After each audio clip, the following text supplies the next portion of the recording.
All right, it's 9:15. Thank you, everyone, for attending this April 14th, 2026 meeting of the Civilian Police Review Board. I will now call this meeting to order at 9:15 a.m. I'm going to begin with a roll call. Brandon Brown here. Kenneth Mountcastle has an excused absence. Diana Saganovich. Present. David Gadden here. Shanoa Miller. Here. Edwin Moore also has an excused absence. Glenn Parker III. Here. Billy Sharp. He informed me that he's on his way, so we'll expect him shortly. And Waverly Willis. Here. All right. Can we close the door? Just for noise purposes. It doesn't lock, right? Okay. All right. So now we'll move into the approval of the minutes. So first we'll begin with our March 10th meeting minutes, which was our general meeting, or our regular meeting on March 10th. Hopefully everyone has had a chance to review the minutes. Does anyone have any questions, comments, thoughts, or concerns about the March 10th meeting minutes? Okay, hearing none, we'll entertain a motion to approve the minutes. A second. I need the motion first. Motion to approve March 10th meeting minutes. Okay, now I need a second. A second. All right, the March 10th meeting minutes, there's been a motion to approve them. That has been properly seconded. All those in favor say aye. Aye. Any opposed? Any abstentions? That motion carries. All right, same thing for our March 23rd meeting minutes. This was a special meeting. Does anyone have any question, comments, concerns, additions, or anything like that for the March 23rd meeting minutes? Okay, hearing none, I will entertain a motion to approve the minutes. I make a motion to approve the March 23rd minutes. Second. All right, that motion has been moved and properly seconded. All those in favor say aye. Aye. Any opposed? Any abstentions? That motion carries. All right, we're going to move into public comments for citizens who would like 3 minutes for their public comment. Do we have anybody here for public comment? Okay. Hearing none. We will now move on to our presentation of, first of all, we will now close public comment. Actually, while we're here, a member of the public did mention to me that they would like for the board to consider opening up a second period for public comment, particularly at some point during when we're presenting new business. Someone brought up that there was a certain period of time where they had attended one of our meetings and they didn't have any comments at the very beginning of the meeting because we hadn't conducted any business yet. But upon us conducting some business, they had some sort of comment that they would have liked to have made or would have liked to have been heard on a certain subject. And so I wanted to bring it to the board.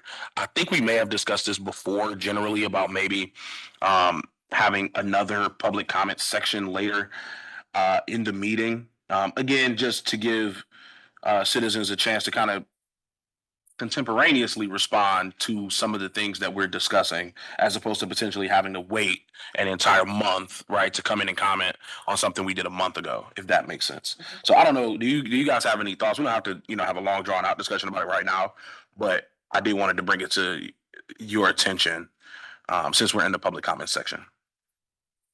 To the chair. I think that that's a good idea. And from another point of view, if a person has to do a lot of things in the morning, drop kids off, they can't be here at 9:15. You know what I'm saying? Yep. So I think just it would be a service to the public if we moved it later or add an additional one. It's my opinion. Any other thoughts? I just want to say in the manual, like the order of the meeting, it's actually after new business. Oh, it's after new business in the manual. Yeah. That reads. Okay. Well, that kind of fits or aligns with my thought process, which was that, generally we've been trying over the last few months to schedule or at least give the public some sort of idea of, for instance, how long our executive sessions are going to take, so people can know when to expect us to actually be discussing open business. And so, in the vein of that, I think if we were going to add or even just move public comment, um, then moving it to after new business, maybe setting a time period. Our meetings end at 3, so setting it at 2:30, generally speaking, depending on how much executive session we think we're going to have, which I'll get to that as well. Might be a good idea. Dave. Is there any reason why we couldn't do two? Just one in the beginning? I mean, typically we'll have at most two people. I can't remember ever having more than that. So there's less than 10 minutes. That allows somebody to come in if they had something that was specific to what we do, not specific to what we did in this particular session. And oftentimes we used to have more public comment, it seemed. People, at the start of the meeting. Yeah. I don't think if the manual says after new business, that's fine. We could put it there, but I don't think there's anything that prohibits us from doing it at the start of the meeting like we do now. That's what I would recommend we do. Yeah, I think you're right that I know that there was particular interest, of course, when Charter 115 was first passed, and there was a lot of concern about, how we were operating in a general sense, whether or not our manuals were updated, that kind of thing. And so I think that the new business, the public comment that's placed at the beginning of the meeting would serve more so as a general comment, probably, to how the board's moving and behaving. And then the later public comment would be more so in response to exactly what we're discussing in the meeting. I think that the only pushback was, meeting efficiency, having two public comments. But I agree with you that from a practical standpoint, we've never seen really a volume of public commenters that would concern me on that front. And if for whatever reason something happened and that started to balloon, then I think it'd be okay to address that then.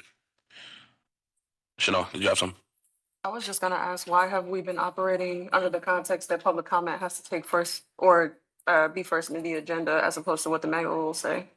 To be fair, since I've been on the board, public comment has always been at the beginning. No, So it's one of those, it's just the way we've been doing it, which. To answer your question, the way it's set up in the manual is like, these are all the things that need to be hit in a meeting. It's just the way that it's listed out is that it's actually after new business, but it doesn't have to be. Okay. Yeah. Okay. Thank you so much. You're welcome. Okay. So I think that moving forward, I don't know if we need to vote on this. But just in case we do, I will make a motion that we add public comment after new business moving forward in our meetings. In addition to one at the beginning. In addition to the public comment at the beginning of our meetings. Second. Seconded by Member Gatton. Any further discussion? All right, hearing none. All those in favor say aye. Aye. Any opposed? Any abstentions? That motion carries.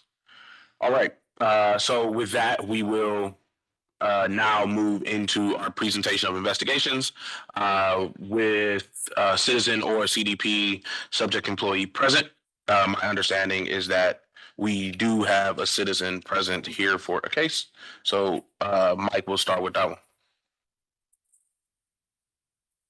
Yeah, so Chair, that is going to be, go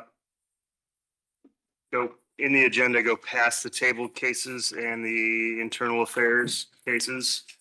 Under new cases, it's number 2, case number 22-284. This was investigated by Investigator Szymanski. It's going to be presented by Investigator Eisen. The complainant who is present this morning is Miss Bridget McGurk.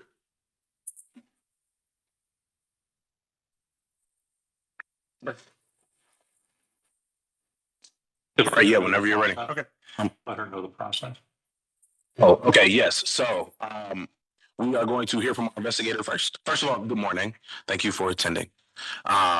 We are going to first hear from our investigator.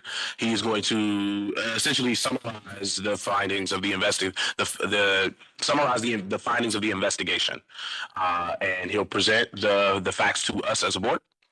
From there, you will have an opportunity to speak with the board to provide any sort of context or any information that you would like us to consider. You will be given 4 minutes to give us any of that information and make whatever statement you would like to make to the board. After that, the board will ask any questions of you or the investigator in order to help us kind of clarify the facts as they're presented to us.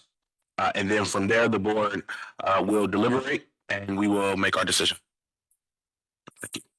There was just a few things that you put down in the report, but I'll take care of that later. So yeah, so in your statement, those are the types of things that we would like to hear from you. So, thank you. All right, Investigator Eisen. OPS 2022-0284. On November 9th, 2022, the complainant, Ms. Bridget McGurvey, alleged unprofessional conduct behavior against PO Tammy Mays, badge number 368, improper procedure against PO Deontay Gibson, badge number 224, and PO Wesley Farah, badge number 1182, and a WCS violation against PO Raul Rodriguez. Mr. Rodriguez separated from CDP effective June 22nd, 2023. OPS is administratively dismissing the allegation of a WCS violation against Mr. Rodriguez under OPS Manual Rule 703A, non-CDP employee. Ms. McGurvey alleged multiple incidents took place. Please note, Ms. McGurvey filed her complaint with OPS after the 6-month statute of limitations set forth by the CDP collective bargaining agreement. The first was October 3rd, 2012 with PO Tammy Mays, badge number 368 at a Kmart. Ms. McGurvey said she was physically assaulted by 2 CDP officers at Kmart. The incident report says she was told to leave and became combative with the officers. There is no WCS of the incident as CDP did not formally mandate a WCS policy until 2015. For allegation A, unprofessional conduct behavior against PO Tammy Mays, OPS recommends finding of insufficient evidence as the preponderance of the evidence fails to establish whether the alleged conduct occurred and if it was compliant with CDP Manual Rule 5.01. The second allegation stems from an incident on May 14th, 2020 with PO Wesley Farah, badge number 1182. Ms. McGurvey alleged PO Farah never gave her a chance to talk after making a statement of facts that said she was going to kill another individual with whom she'd had an altercation. She further alleged she was denied medical care. PO Farah's WCS shows he Mirandized her, she said she understood her rights, and she told him her side of the story. WCS also shows Ms. McGurvey receiving ambulance care. The previously assigned investigator reviewed the WCS, however, WCS was not maintained. For allegation B, improper procedure against PO Wesley Farah, OPS recommends a finding of exonerated as the preponderance of the evidence, to include the officer's WCS, supports a finding that the alleged conduct did occur but was consistent with CDP Manual Rule 4.18. Last allegation stems from a call for service on November 9th, 2022. Ms. McGurvey alleged PO Deontay Gibson, badge number 2244, made another individual the victim in a report when she should have been the victim. The incident report lists the other individual as a named suspect for telephone harassment and lists Ms. McGurvey as the victim.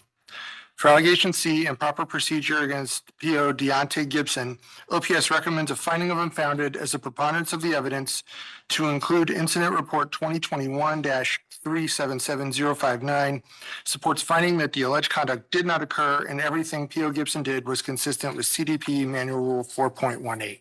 With that, I will take questions.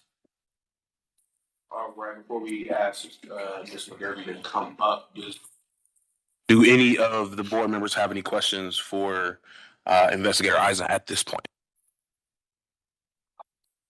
Okay, hearing none. Ms. McGurvey, I will ask you to please step to the podium. If you press the little red light down there, it'll turn green. Make sure your mic is live. You will have 4 minutes to essentially just really tell the board any information that you would like us to know and consider before we deliberate. Okay, so the first to answer the first one where, they said that I was combative. When I was in Kmart, there was absolutely no way I was being combative. I was standing, talking to the manager. I don't understand why they did not go and ask a bunch of, because there was a lot of employees there at the time. They should have asked them. They would have said that I did not do anything. Ms. McGurvey, I'm gonna jump in just to ask that you address your comments to the board, not necessarily directly to. Okay, Ms. so Hudson. there was some things that occurred. There, I don't think that when I went to talk to what was the main guy that was taking down the statements.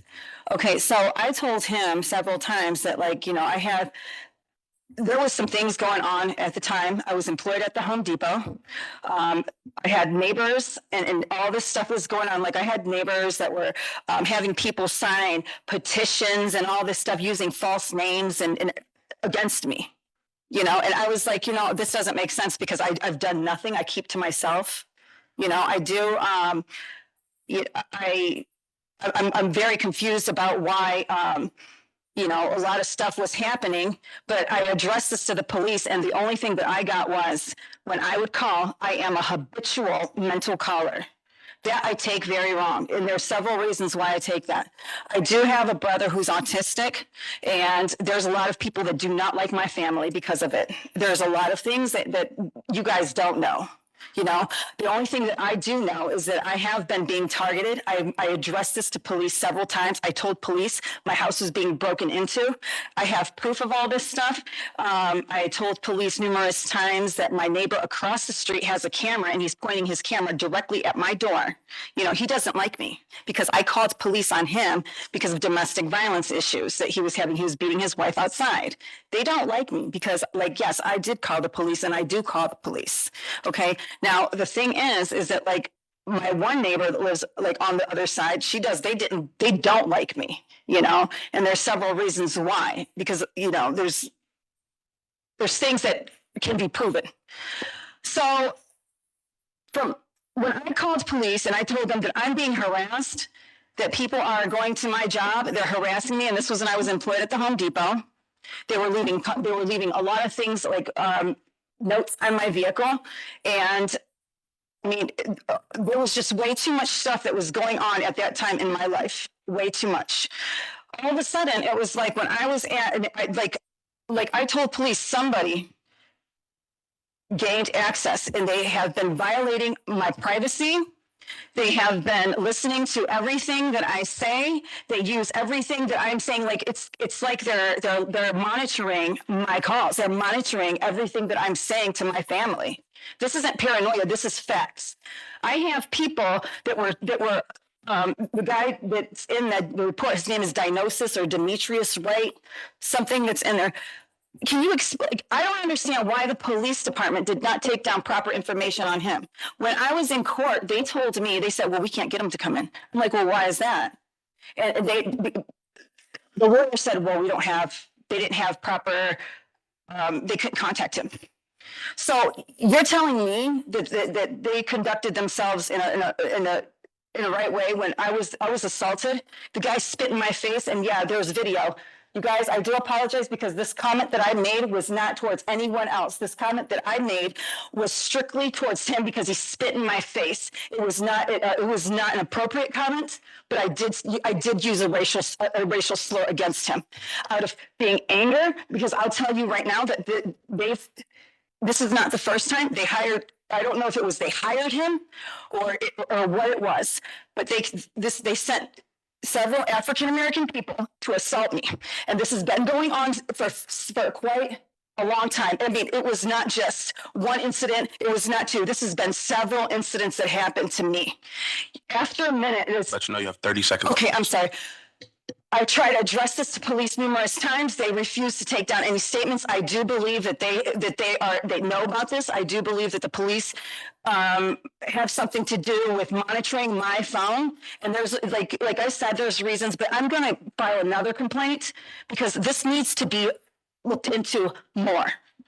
Like, this is like serious, because I don't know, like, you have police officers that are taking down, if my phone's being monitored by a source, then they're listening to I have an autistic brother that does not say, I mean, he's autistic, guys. He says things about September 11th. He says September 11th is his favorite holiday. These are things that can trigger discrimination against a family. If you guys want to listen to the stuff that he says, I recorded it. Just so you guys could see that if I was to present this to you guys would listen to it and you guys would say, wow, like this is not good, So whoever is monitoring my phones, they are using something of, my brother is autistic and people need to realize that he has mental problems, I just want Yeah, to I'm say done. something. Yeah. Well, I just feel like something needs to be investigated Yep. because this is affecting my life. It's affecting my mental health. And I'm not, I'm telling you this because this is wrong. And it's like, what, you're sending people to spit in my face. And if you're taking me to that point to where I have to say things like that, then it's not, I shouldn't have to say that. But when you're spitting in my face and doing that kind of stuff, that's like, I'm not going to take that. I'm not going to deal with that. And I don't feel I have to. All right. No, thank you for that statement. Board members, does anyone have any questions at this point for either our investigator or for Ms. McGurvey? You have one? Either one of you could answer this if you know or if you know. From what you said on the incident with the security guard, Yes. okay? You're saying that they never took the security guard's information, so your lawyer couldn't have it? Is That's that right. Okay, just wanted to clarify. And Thank you. the one thing that I thought was kind of weird was there's surveillance cameras everywhere. And for some bizarre reason, they could not even get the cameras. They, like, everywhere around there was video cameras. The lawyers did not get the cameras. They did not get the video, did not obtain it to even defend. They would have seen, if they would have got the video, they would have seen when he approached my vehicle going like this to my window. Who does that? Okay. I mean, a Thank- security guard's supposed to present himself in a professional manner, not the way he did. Thank you very much. You're welcome. Sorry. Any other board members have any questions for our investigator or for Ms. McGurvey? I do. So, Ms. McGurvey, the security guard in question, he was employed by the place or was he a Cleveland Police Department? No, you know what? They don't know. And the only thing, if you were to look his records up, you would see that he has burglary. And I told you somebody tried breaking my house. I have proof of people breaking into my house. He has a burglary charge, kidnapping charge, a felonious assault charges. He has all types of charges on him. So I don't know. I don't know. Police. And this is the Demetrius? Yes. I highly doubt he did not drive a marked vehicle. That's why I did not comply with what he was saying to me. And I was told by the because my kids go to that pediatric office that's in there. And she looked at me and she was just like, I mean, this was like maybe like a week, 2 weeks later. She was like, Bridget, she said, no, she goes, our security guards wear uniforms. And I was like, well, then I don't know who that was because he approached me and there was a scene out there. I felt threatened because there was comments that were made and I have proof of it. They were going to send people to break. I've been like, this is the threats that I've been getting and I have text messages of them. They're going to send people to break my jaw. And Okay, I told police this numerous times. I'm going to jump in and ask Investigator Eisen, in your review, and I know you weren't the original investigator, but in your review of the investigative file, where does Demetrius appear in the file or does he at all in what we investigated here? I'm currently doing like a quick review of it as she's speaking, and I'm not seeing his name. Yeah. I don't remember seeing his name. I'm happy to look again tomorrow and get back to you just to confirm. Okay, I have a question on, so what was the date again on that first allegation? October 3rd, 2012.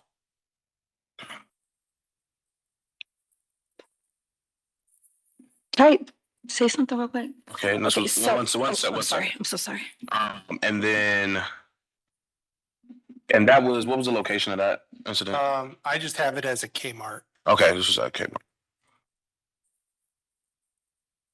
2012. Is that the incident that you're referring to with, No, I'm. this is a later incident? 2020 was the incident that happened, but Okay. 2012 was the incident where, okay, so I believe that they sent the US Marshal to or they sent a police officer to impersonate a US Marshal. If they were to ask and do an investigation, they would see that the guy that claims to be a US Marshal was actually a first district police officer. Okay, I'm following now. Okay. And all right, so and then allegation 2 I have as what's the date on that? That's in 2022, right? May 14th, 2020 against Officer Farah. And then the last one is November 9th, 2022 against Officer Gibson. November 22. Gibson. So the May 2020 is the one in which we did not get the security guard's name. Is that correct? No. Okay. 2012 is that, is No, that no. correct? Was that Or is it 2012? The 2020. 2020 was when 2020 involved the same police officer that was at Kmart. He was at Kmart. He was there and dressed in a US Marshal outfit, grabbed me, yanked me out of my car, assaulted me out of my vehicle. So 2020 though is where they did not take the security guard's information. Correct. Thank you. But Thank you. Appreciate that. Thank you. That's also the one where the WCS was not maintained, so we don't have access to that. We had some WCS, but not all of it. Correct. Yes. we got it.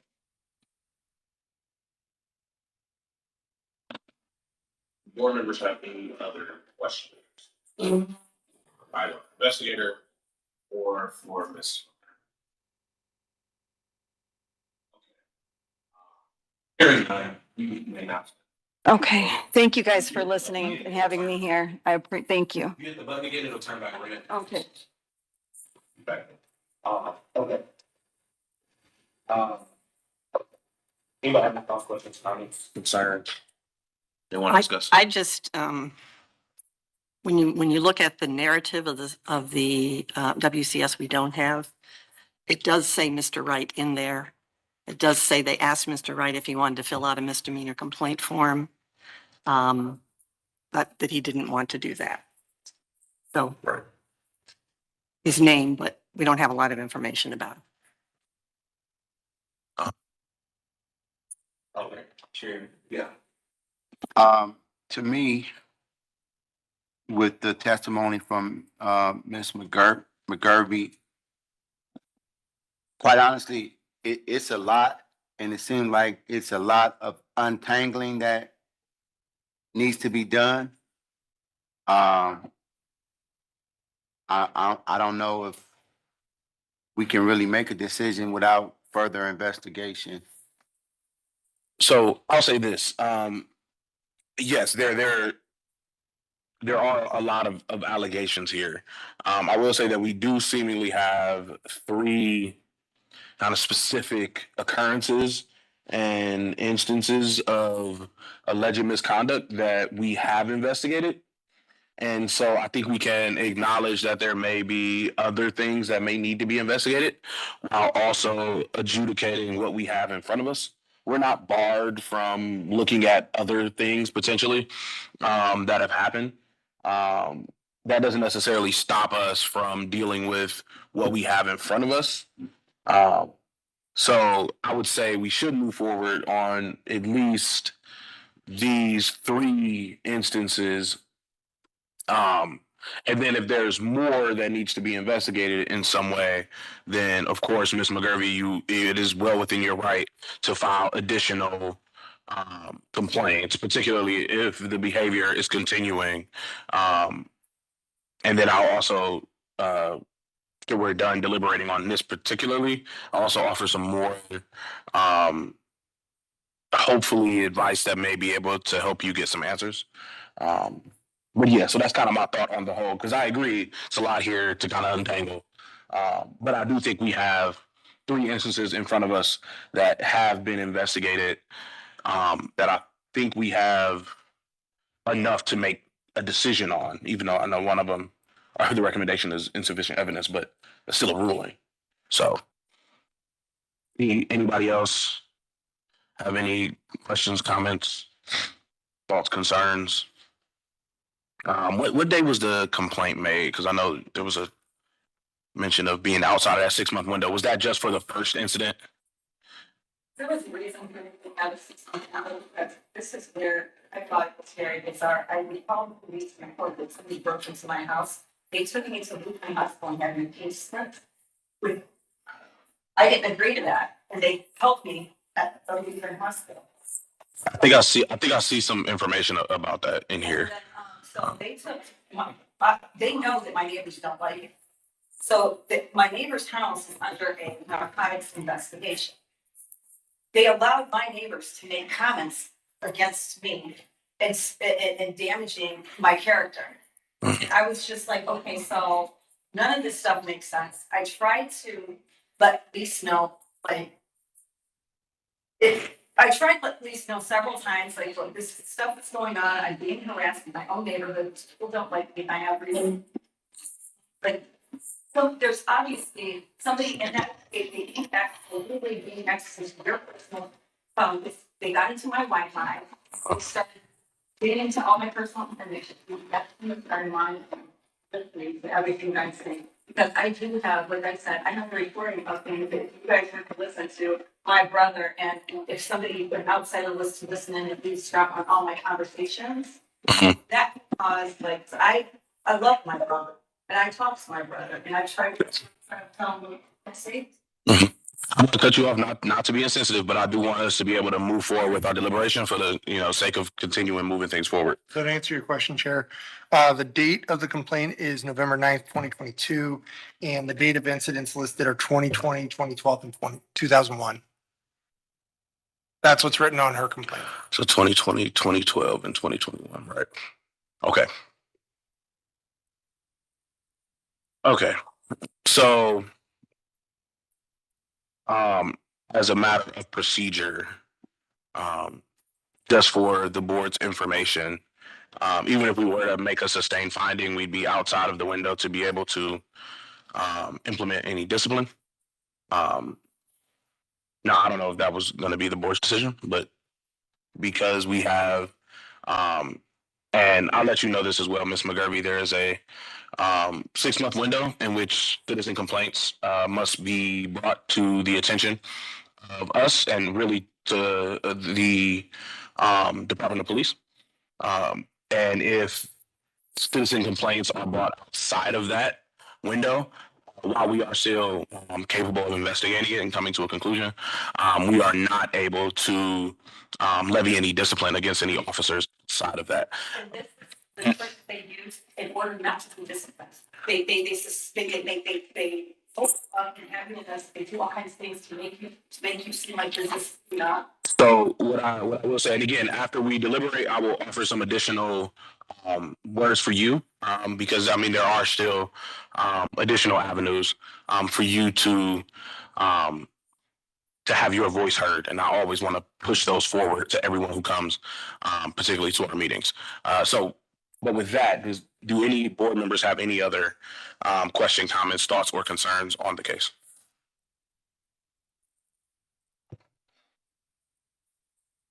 Okay, I guess I'll extend it to you as well, Adam, Investigator Isaac. Okay. Okay. With that being said, would anyone like to make any motions?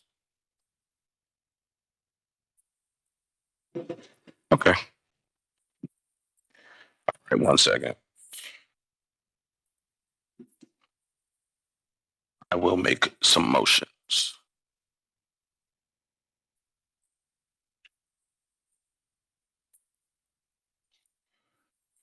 One second.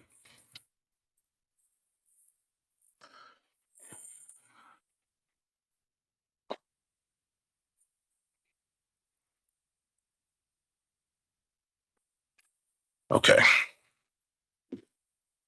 All right. In case number 2022-0284, regarding, for Officer Tammy Mays, badge number 368, for allegation A of unprofessional behavior / conduct in alleged violation of Manual Rule 5.01. I move. I move for a finding of insufficient evidence as the preponderance of the evidence, including interviews and written documentation. The evidence fails to establish whether the alleged conduct did or did not occur. I think notably here, this is one where we don't have WCS footage.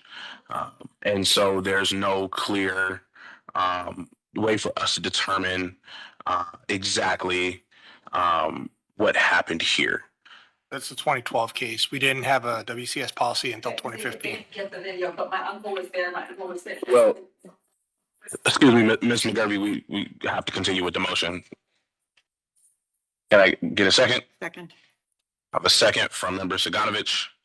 All those in favor say aye. Aye. Any opposed? Any abstentions? An abstention. Member Sharp, don't give us a reason. Wasn't in the room. All right, excuse me. That motion carries. Okay. Same case, 2022-0284. This is for allegation B. Lack of service, insufficient service. I'm actually going to separate these two officers out because this was two separate incidents. This is for Officer Wesley Farah, badge number 1182. And I'm going to move for a finding of exonerated as the preponderance of the evidence, including interviews, WCS footage, written reports, supports that the alleged conduct it did not occur and that the officer did provide service and did attempt to take statements from multiple people at the scene. This is that one, right? I'm on the right one. From multiple people at the scene as shown on WCS. So with that, my motion is for exonerated. Second. Okay, we have a second. All those in favor say aye. Aye. Any opposed? Any abstentions? Abstain. One abstention for the same reason? Same rationale. For the same rationale from Mr. Sharp. All right, that motion carries. And then we have same case 2022-0284. This is for Officer Deontay Gibson, badge number 2244. Again, also for allegation. This is also for allegation for lack of service, insufficient service, and alleged violation of Manual Rule 4.18. But this is for a different incident from the allegation involving Officer Farah. But again, I'm going to make a motion that I move for a finding of exonerated as a preponderance of the evidence, including interviews, WCS footage, and written reports supports that the alleged conduct, I think last time I said did not occur. The alleged conduct did occur.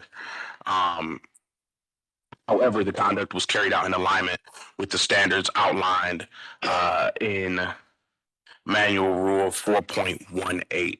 Somebody wants to add some specific conduct to that.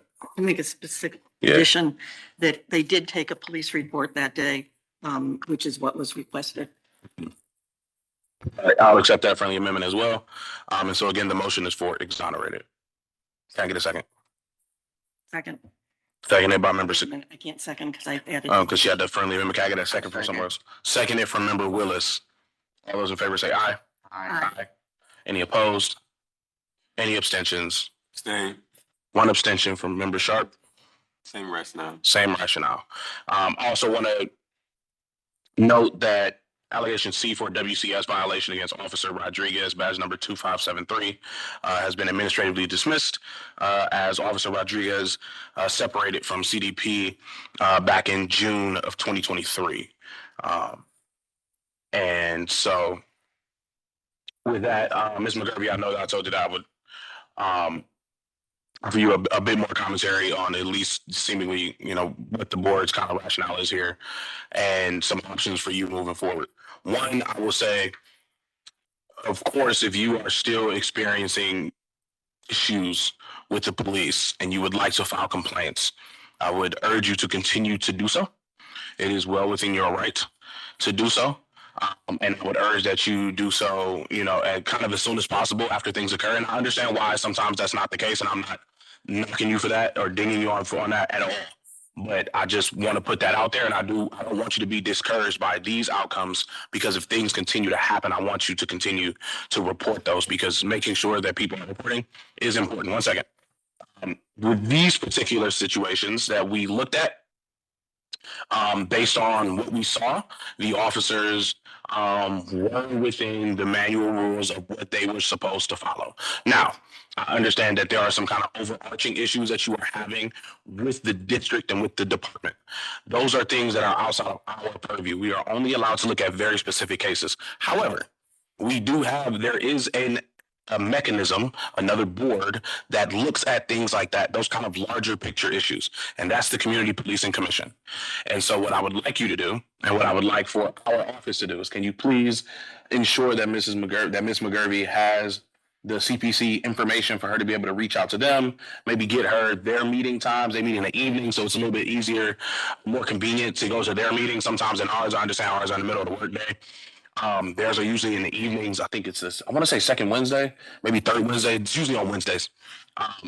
But I would urge you to go to them as well and voice your opinion, because their job is to look at the GPLs and manual rules and see if those things are not working, that those things need to be changed.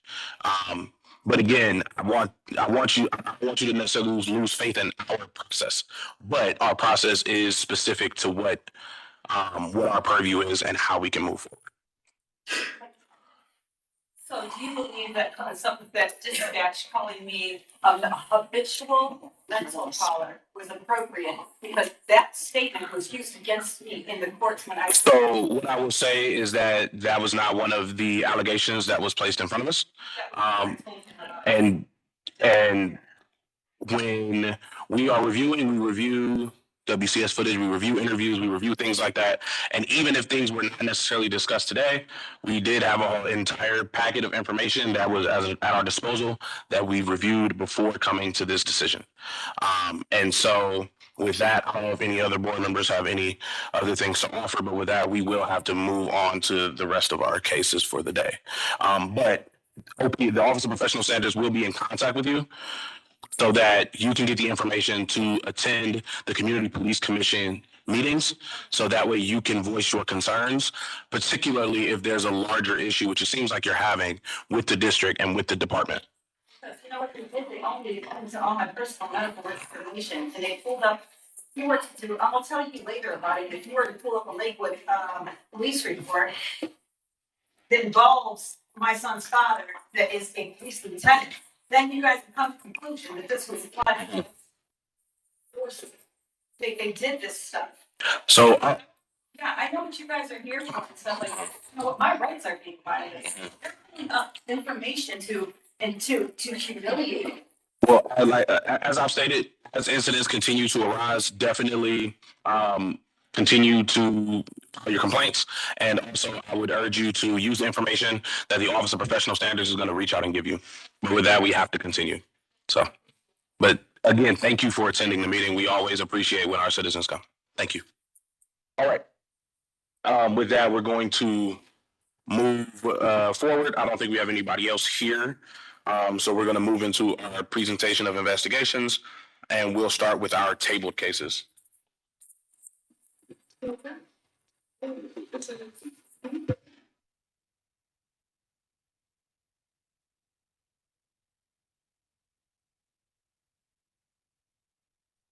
Yeah, so we're gonna start with OPS case number 24-160. Complainant's name is Angela Davis. Investigator is Mr. Eisen. This case was tabled from our March meeting.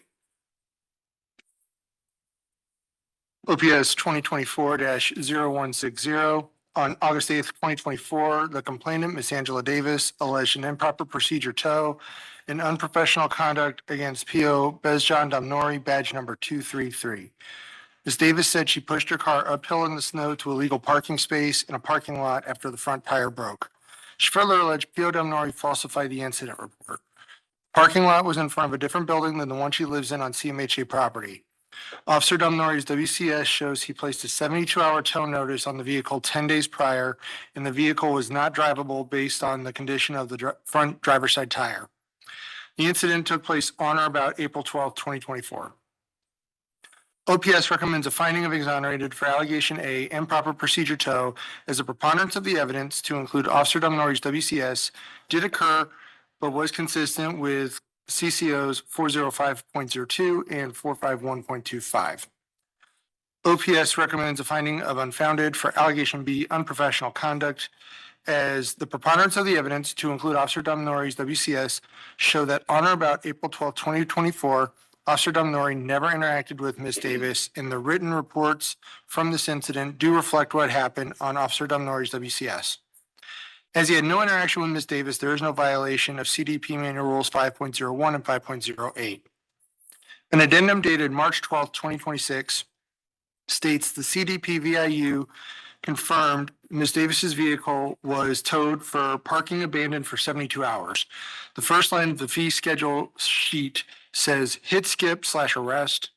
This is a standard form sent out to anyone whose vehicle has been impounded by CDP. The report she referred to is the fee schedule. With that, I'll take questions. All right, thank you for that. Mr. Eisen, note that we tabled this because she was going to bring in some other evidence to you. Did she ever contact you or bring anything? She did not contact me. She contacted Ms. Fair, and she sent Ms. Fair a copy of the fee schedule. That's what she forwarded to us. Okay, so that's what she forwarded to you, Correct. and that's what the confusion was for her as to, Correct. okay, thank you. Appreciate that. Any other questions, comments? Well, I guess first, any questions for our investigator?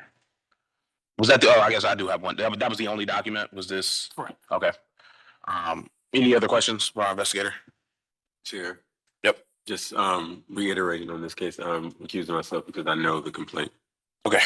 All right, any other questions, comments, thoughts, concerns? I'll start by saying that I did take a look at this kind of vehicle impound unit standard form. I can see how she read it as this document saying that the reason why she was towed was for arrest and hit skip, because the lines are really close together and it's right under it. But technically, it's like a list of reasons for a tow. Right. And then it tells you if your car was towed for this reason, this is how much it costs. If she referred to her ticket, the ticket says the reason was for an abandoned property, which is listed here as, I think, $50. It's also a front and back form, so the front has the fill-in information with the individual's car, VIN number, all that information. So the back of this, back of it the is back of this fee schedule has the actual information Correct. for the tow itself. And on that side, it would have said, It would have said, here's your vehicle's VIN number, it's being towed, and then on the back, it will have the fee list. And Yeah. then they check what it's being towed for. It's just that first line says arrest, hit, skip. okay. One other thing I did notice while going through, and we don't have to spend a bunch of time on it, but this is something that I actually dealt with when I was employed with the city of Cleveland previously. If you take a look at the impound notice, there's a written date at the top of it of April 23rd, 2024. And it is a notice asking that, or informing the complainant that if the vehicle is not claimed by May 7th, 2024, it will be disposed of. The second page of that document is the notice of the parking infraction, and that's dated May 28th. I'm not sure, does this mean that this document was sent on May 28th? Do you know, do you remember what I'm talking about here? I'm gonna take a quick look, but So it looks like the letter was dated April 23rd. The car was supposed to be picked up by 5/7. right. But when you actually look at, now I don't know if this was like a report that was run later, but it's just weird to me that there's a document attached to this that's dated 5/28, which would have been 3 weeks after the vehicle. said 5 days after she was supposed to receive her car. Right. Well, and theoretically, 3 weeks after they would be able to destroy her car, which I think was one of her issues that she had. She said that by the time she figured out everything that was going on, they had already destroyed her car. The way I understood this was she still owed the money even once the car had been destroyed, if she didn't pick it up by the 7th. That's my understanding. Okay. I mean, either way, it's not necessarily something that is within our purview because this is something under the Parking Violations Bureau, and unless there was some specific misconduct. But I will say that this complainant, Ms. Davis, is not the first person who I've heard of have issues with basically having their vehicle towed allegedly before they even had noticed that the vehicle, having the vehicle destroyed before they had noticed that the vehicle was going to be destroyed. But there's not really enough information here, and not that it's within our purview anyway, but it was definitely something I noticed. So I was curious as to whether anybody else had noticed that or if we had any sort of explanation for it. But with that being said, as far as what is in front of us today, we have 2 allegations against Officer Dom Nori.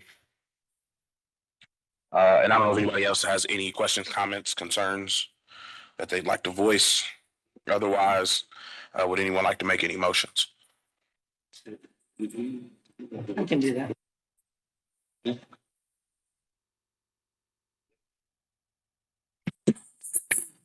So as to case number 20240160, police officer Dom Nori, badge number 232. It's to the allegation of improper procedure tow. I make the motion that he be exonerated as the preponderance of the evidence, including WCS and all the documents, indicate that police officer Dom Nori was within the codified ordinances of 4.05.02 and 451.25. I'd like to make a friendly amendment. Mine says 233 for the badge Oh, number. I'm sorry. Did I misspeak on the badge number? Well, Yes. thank you for the friendly amendment. I appreciate that. I second. All right, we have a motion for exonerated, right? Yep. For exonerated, and a second from Member Parker III. All those in favor, say aye. Aye. Any opposed? Any abstentions? We have 1 abstention, I believe. I feel like abstain. We have 1 abstention from Mr. Sharp for the previously stated reason. And therefore that motion carries. Okay, second allegation in case 2024-0160. Again, police officer Dom Nori, badge number 233.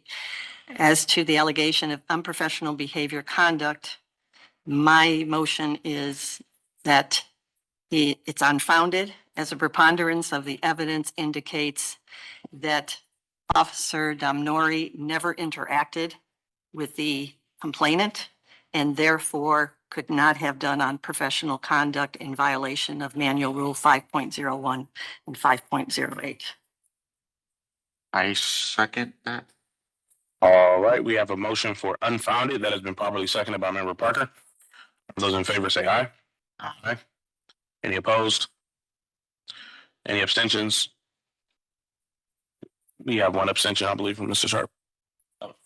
Abstain. Sorry. Same rationale. Okay, we have 1 abstention for the previously stated reason, and that motion carries. Okay, and that's it for that case, right? Okay, before we move to the next one, I did a couple of housekeeping things I didn't actually want to bring up before moving forward. We are scheduled for a fairly long executive session. So I do kind of want to let everybody know that that is coming, probably going to be a couple hours. So we're probably going to have to stop hearing cases about 12 or 12:15, give ourselves a 20-ish minute break, and then we'll go into executive session. We'll probably go into executive, we'll go into executive session before we break, so that we would already be in executive session, as long as that's legal. And then we'll try to come back on the record at 2:30. So that we have 30 minutes to kind of wrap up the other things. Hopefully we can come back before that, but just to give you guys an idea of where things are going. Also, Mrs. McGurvey, I didn't know if I made it clear, but you are free to leave if you wish. I'm so sorry. I just wanted to make sure. No. You are totally free to go. I mean, you're also free to stay if you wanted to observe the meeting, but I just wanted to let you know if at any point you want to leave, you can. Yeah. No. Please feel free if I'm up here talking and yapping away, you can feel free. Yeah. Bye, guys. No, thank you very much. Thank you so much. Thank you. Sorry. I thought I made that clear. Sorry, guys. I thought I made that clear. I'll make it clear. Make it clear. I thought she just wanted to watch the. Our meetings are exhilarating. Why wouldn't she want to stick around? Okay, so with that, we can move. Let's move to our next table case because we got a lot of cases. Okay, so next case is 24-177. Complainant's name is Arto Green. Looks like we tabled this because we were having some technical difficulties getting the videos uploaded. So this is also Investigator Eisen. OPS 2024-0177. The complainant, Mr. Arto Green, alleged Sergeant Roger Jones, badge number 9348, and PO Malcolm Sutton Nicholson, badge number 2161, were harassing and improperly ticketing him on July 24th, 2024. Additionally, Mr. Green alleged PO Adrian Calhoun, badge number 218, was harassing him on July 17th, 2024. The WCS from PO Calhoun shows him discussing the need for a dumpster with Mr. Green. The citation from Mr. Green's truck shows it being parked on a tree lawn. Sergeant Jones provided a picture in his interview of the truck being illegally parked, captured on WCS. There is no WCS of Mr. Green talking with Sergeant Jones or Officer Sutton Nicholson. Sergeant Jones said in his interview that he is a CPOP officer and does not have to wear a WCS. Officer Sutton Nicholson said in his interview he's CPOP officer and does not have to turn his WCS on. Excuse me. An email from Sergeant Ashley Graham, badge number 9308 of the CDP policy unit said, quote, if they are in the field, they should have it. When asked if there was a written policy or directive saying CPOP officers are not required to wear or use their WCS while on duty. OPS recommends a finding of unfounded for allegation A, harassment against Officer Adrian Calhoun, badge number 218, as the preponderance of the evidence, to include Officer Calhoun's WCS, shows that Mr. Green and Officer Calhoun did have a conversation but did not violate CDP Manual Rule 5.01. OPS recommends a finding of insufficient evidence for allegation A, harassment against Sergeant Roger Jones, badge number 9348, and Officer Sutton Nicholson, badge number 2161, as the preponderance of the evidence fails to establish whether the alleged conduct violated Manual Rule 5.01. OPS recommends a finding of exonerated for allegation B and proper procedure citation against Sergeant Roger Jones, badge number 9348, and Officer Malcolm Sutton Nicholson, badge number 2161, as the preponderance of the evidence, to include the written citation, supports finding that the citation for CCO 451.23 was appropriate. OPS recommends a finding of sustained for allegation C, WCS violation against Sergeant Roger Jones, badge number 9348, and Officer Malcolm Sutton Nicholson, badge number 2161, is the preponderance of the evidence, to include a follow-up email from CDP policy unit seeking clarification, supports a finding that the alleged conduct occurred in violation of GPO 4.06.04. With that, I will take questions. Thank you for that presentation. Does anyone have any questions for our investigator? Yes, Chair. For my clarity, what does CPOP mean? Community policing oriented, community oriented policing. I'm not exactly sure what the acronym is, but that's what it is. That is a good question about where they got the whole CPOP. Because it is for community oriented policing. But why are there two P's? So I have a question. Community and problem-oriented policing. Community and problem oriented policing. See. My question is, why was the officer under the impression I'm sorry? Why was the officer under the impression because he was a CPOP officer that he did not have to turn on his WCF? I could not tell you. He just said that that was their policy for CPOP officers. They don't have to turn on or wear their WCS. Right, so a policy He was just very confident about that when I talked to him. I agree. And that was But, for him and the sergeant, right? Well, Yeah. there was two different one was I have it, but I don't have to turn it on. The other was I don't have to have it. Right, Sergeant Jones was one who said, I don't have to have it. Right. And at the time, it should be noted, he was still a patrol officer. He got promoted after this got filed. Okay. So then, just for clarification, policy would be written down somewhere, Correct. right? And they never produced such policy. Policy unit never gave us anything. All right. Okay, thank you. Board, if I may add, I think the rationale for the CPOP officers is their normal activity is not involved in investigating or adversary relation contacts with citizens. It's the problem of solving problems type thing. So therefore, that activity does not require the WCS to be on. So I believe that's where, and That actually reminds me, Sergeant Jones said their role is administrative, not law enforcement. So that's why they don't have to. But I would, then that's a theory, not necessarily a policy. Correct. I don't have anything in writing from the policy unit. Prior to reaching out to the policy unit, we had reached out to unit commander at that district and they never responded to us. So Because even in that situation, obviously, a conversation became contentious. right, And you're not a police officer at No. the time. You are a police officer. right. Well, also the policy doesn't delineate between administrative and investigatory roles of officers to determine who gets a body camera, who doesn't, right? It only delineates between whether or not you got to cut it on, or not cut it on, and then it makes very specific exceptions to who doesn't have to wear one. But that's fine because this is why people get retrained. Yeah. But first, does anyone have any other questions, comments, concerns, statements? All right, hearing none. Would anyone like to make any motions? Okay, I'll make some motions.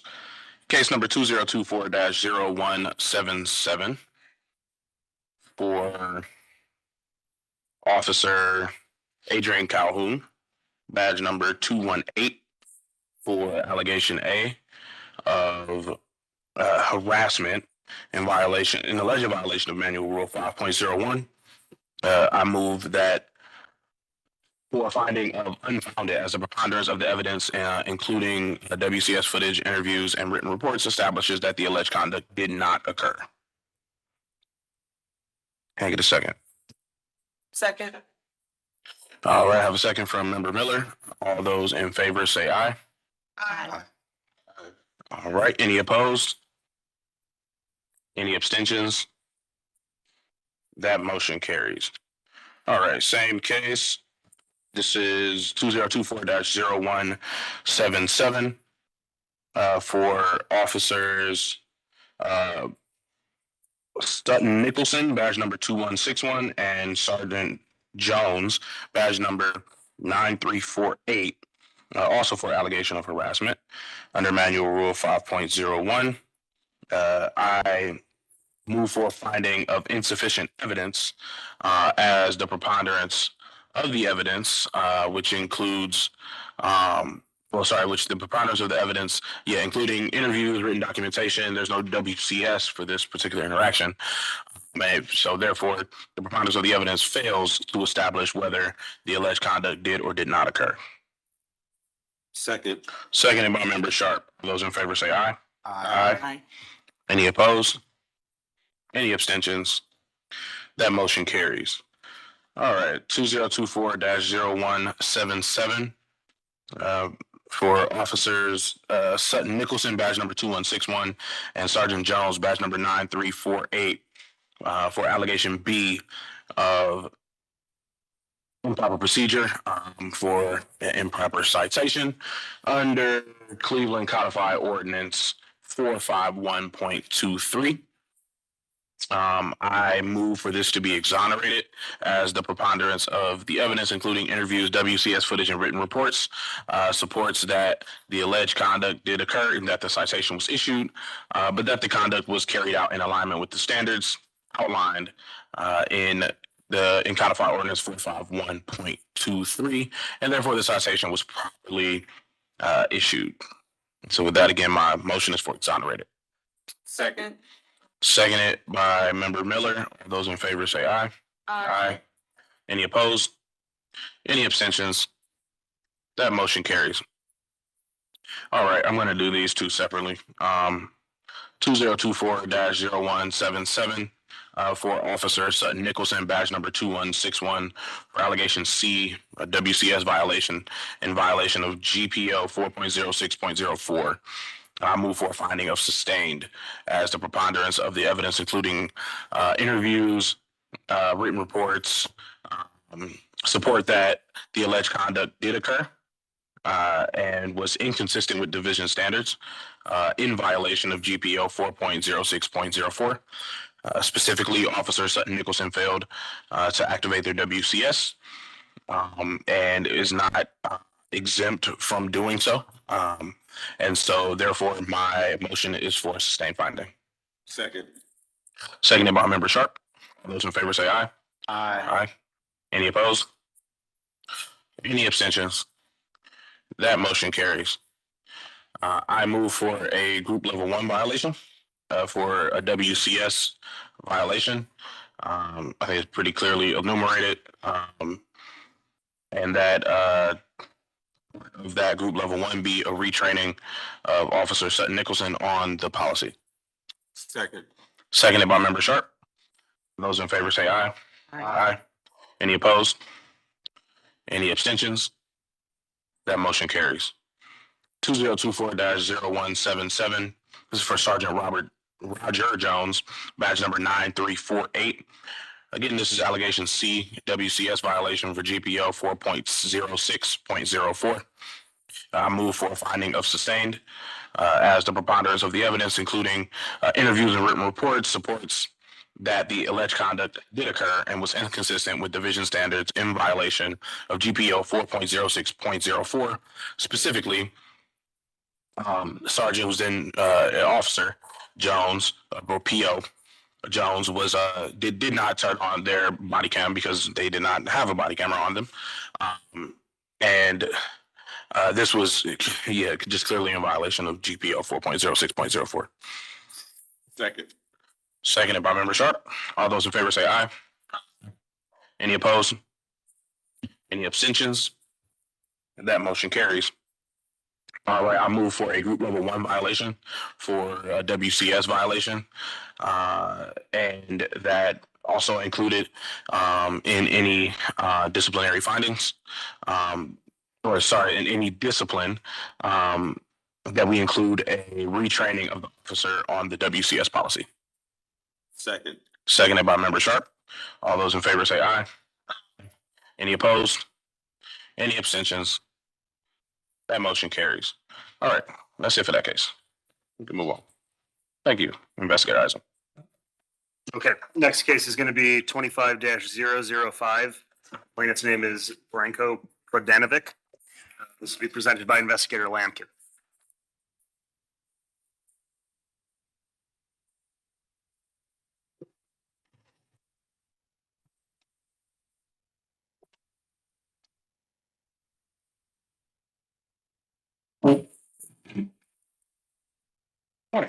Good morning, board.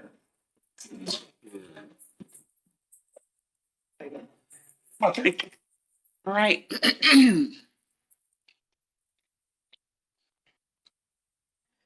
All right. Dear CPRB members, at the March CPRB meeting, the board was unable to determine from P.O.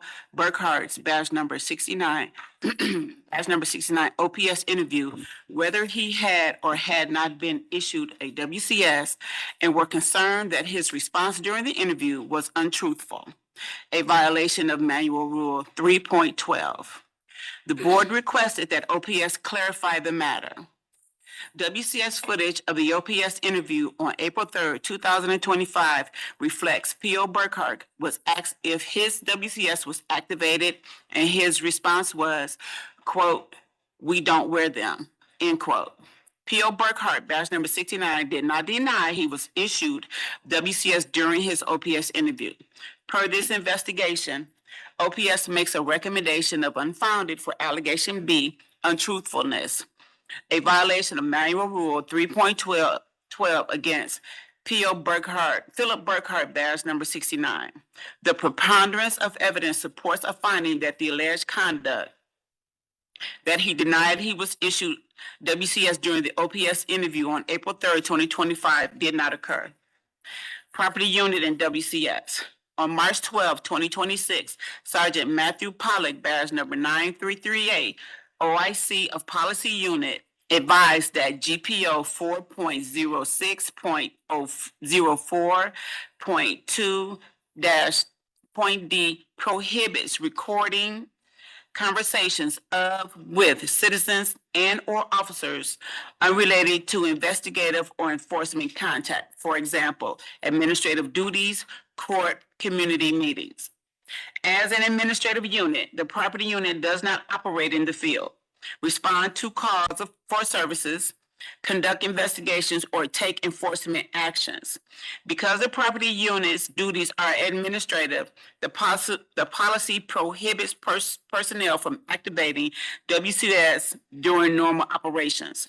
Investigative note. A memo highlighting issues with the WCS policy has been prepared for possible referral to the Cleveland Police Commission. Respectfully.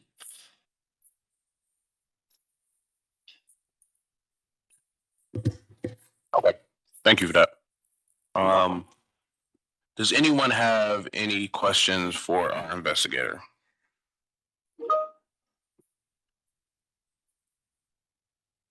I'm looking back through the original case here. This was in the property unit, and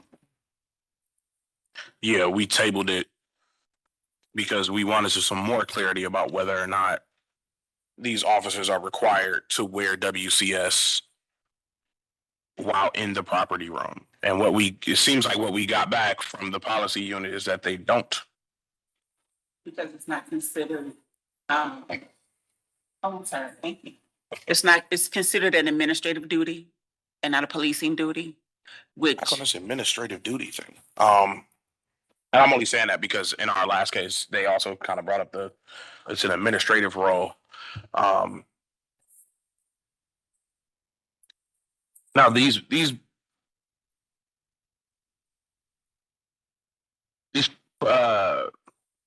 property unit officers do come in contact with the public, right? Yes. Anybody else have any thoughts? Yeah, I had to, first to your point, I think that's why we at some point referring this over to the CPC, because clearly these are officers and they're in a situation where it could become combative by way, obviously an example about this case. But back to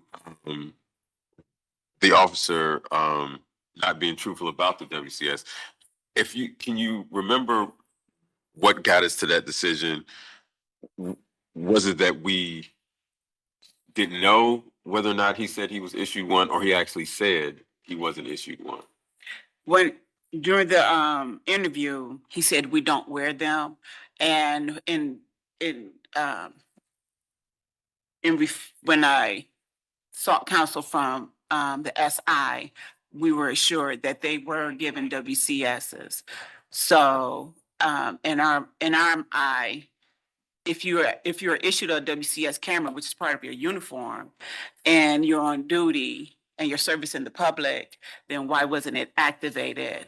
So the administrative unit of the property, Sergeant Pollock, sent the policy to us indicating we're working in property and forfeiture does not constitute the WCS being activated, because it's not a part of traditional policing. No, I'm trying to get in our heads why we would go so far as to say he was telling a mistruth. Because to me, that's not necessarily mistruth. Yeah. Just the investigator brought. I believe it was initially in the original report. It was the way the summary of what he had said in WCS made it look like he had denied having a WCS unit, when in fact, in listening to the tape, he didn't say he didn't have it. He just said he didn't have it with him. Okay. So that's where the confusion, it made it sound like, oh, I never got issued one. When in Okay. fact he had, he just That didn't makes have more it with him. All right. And while I'm at it, we included a memo suggesting some policy considerations, because as the board is aware, you're having, there's a whole plethora of issues with this WCS, when it's becoming investigative, when it's adversarial. And, you know, certain units are exempt, even though they could come into an adversary contact. And then you have some policies that say, oh, they don't have, this unit doesn't have to have it, but it's not reflected in the WCS policy. So we highlighted all those areas, including should they have it on when they're making telephone calls, those types of things, and raise those issues to the Cleveland Commission to take a look at this policy, which is a number of years old, to deal with these contradictions back and forth. I think to the chair's point, in this case, we got something back saying that is a policy of that department that they don't have to have it on, that I can go with, because I can't fault the officer for a policy that's in their department. So I think this one would be different from the last one, surely. Thank you. I totally agree. I mean, since we've gotten that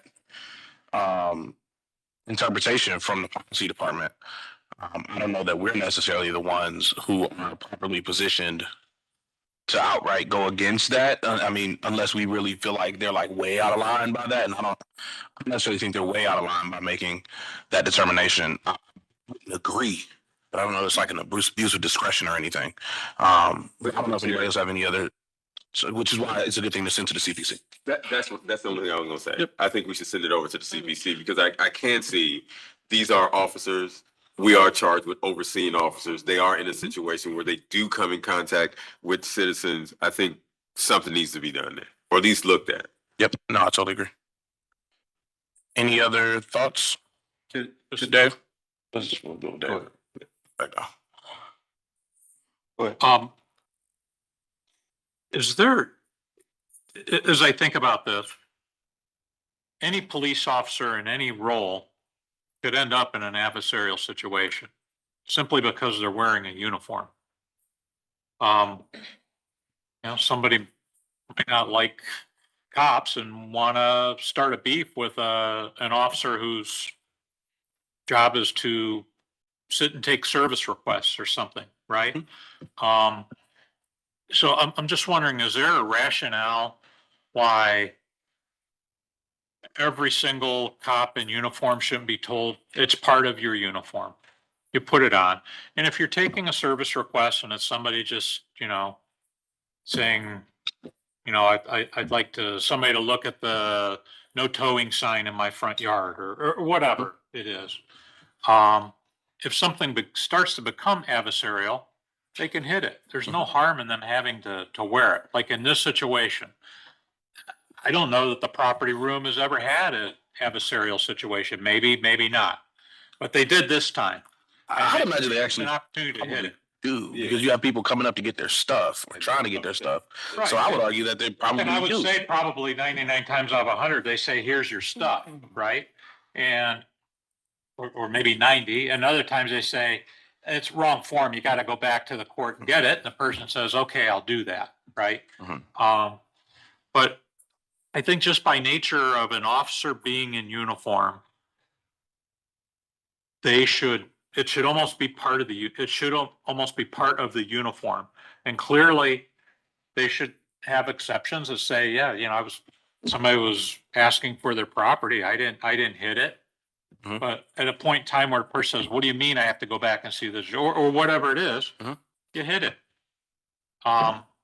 Yep. So I don't know if that's part of what we've sent over, but that would be my recommendation, that the WCS is part of your uniform no matter what role you're in. Sans, undercover, gang units, whatever, you know, those situations are. Mr. Willis? Yeah. Okay. I'll just find point on that. I'm thinking about guards down at the front desk. Those are police officers. If that became contentious for whatever reason, I didn't have my ID, I got mad, whatever. I think any position where you come in contact with the general public, you should have it. Yep. I think just being more specific. Yeah. Is there an officer that doesn't come in contact with the public? Ever? There might not, sitting in a closet all day somewhere. Every officer at some point comes in contact with the public. And I think we're living in an environment where there are members of the public that will become adversarial just because they see somebody wearing a police. Yeah. So there's not like a proposed letter that you guys already typed up or anything, right? I just want to make sure I didn't miss it. It's okay if it's not. I just want to make sure it was something I missed. The memo outlines the contradictions in the policy. Right. And that they need to, basically, we've realized these areas keep coming up. Okay. And these contradictions, like one unit doesn't have to wear it, but that's not reflected in the policy anywhere. It's reflected in another GPO. It highlights a whole bunch of those different things, kind of a culmination of issues that keep coming up. Yep. To kind of like, please look at this policy. We've noticed these things. Okay. I would suggest it just be sent over to the CPC to, take a look at this. I think this needs to be revised. And I think that's a valid point. A lot of these officers are saying, oh, I don't have to, because I don't have to activate it, I don't have to wear it, which are two different things. I think they should be required to wear it at all times. Not activating it's a whole nother thing. Yeah. Okay. All right. We can make that motion once we get done with these motions within the case, because we did table the actual case itself. Okay. Okay. So with that being said, going back to the base case, does anybody have any thoughts, questions, comments, concerns about that? Or does anyone want to make any motion?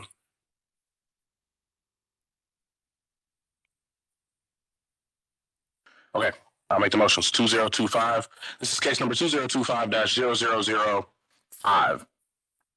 For Officer Philip Burkhart, badge number 69, for allegation A of unprofessional behavior and conduct and alleged violation of manual rules 5.01 and 5.09. I move for a finding of insufficient evidence, as the preponderance of the evidence fails to establish whether the alleged conduct did or did not occur, as we don't have any WCS footage or any other objective means to figure out exactly what happened here in this interaction. So with that, my motion is for insufficient evidence. Second. Seconded by Member Sharp. In favor, say aye. Aye. Aye. Any opposed? Any abstentions? That motion carries. All right, same case, 2025-0005, for Officer Philip Burkhart, badge number 69, for allegation B of unprofessional behavior or conduct, untruthfulness, and alleged violation of Manual Rule 3.12. I move for a finding of unfounded as a preponderance of the evidence, including interviews and written reports, and a review of the policy establishes that the alleged conduct did not occur. After further review, the officer did not specifically state that he was never issued a WCS, but stated that he just did not have it on him at the time. And so therefore, was not being untruthful in that statement. So again, my motion is for unfounded. Second. Seconded by member Sharp. All those in favor say aye. Aye. Any opposed? Any abstentions? That motion carries. All right, allegation C for, same case 2025-0005, Officer Burkhart, badge number 69. This is allegation C for a WCS violation, an alleged violation of GPO 4.06.04 2D. I am going to move for, I'm actually going to move for a finding of unfounded as the preponderance of the evidence, including interviews, written reports, and particularly the current policy interpretation from the policy unit on CDP establishes that the alleged conduct, which is a WCS violation, did not occur based on the fact that there is some gray area in this particular portion of the WCS policy when it comes to the property unit, and that the CDP has taken a stance that these officers are not required to have their body cameras on during these interactions. So with that, I think it'd be unfair to hold this officer to a policy that the CDP is not enforcing in this instance. So with that, my motion is for unfounded. Second. Seconded by member Sharp. All those in favor say aye. Aye. Any opposed? Any abstentions? That motion carries. All right, I'd like to make one more motion.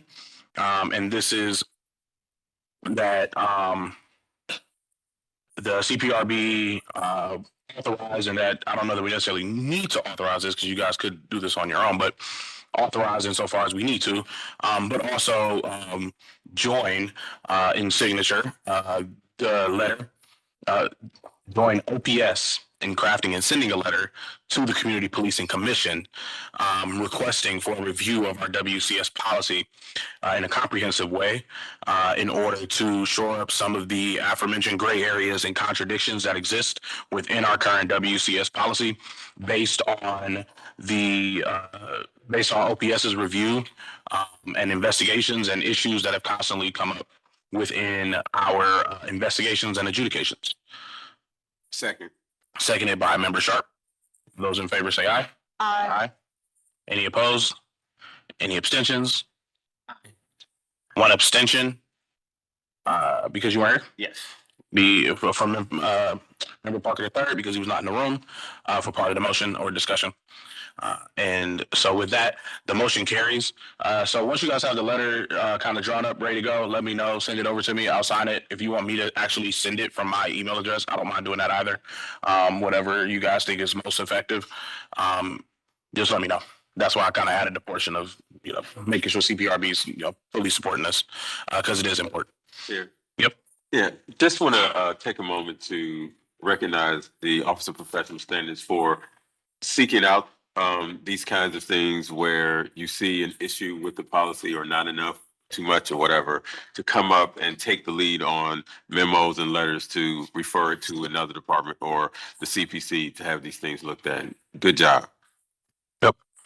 No, I totally agree.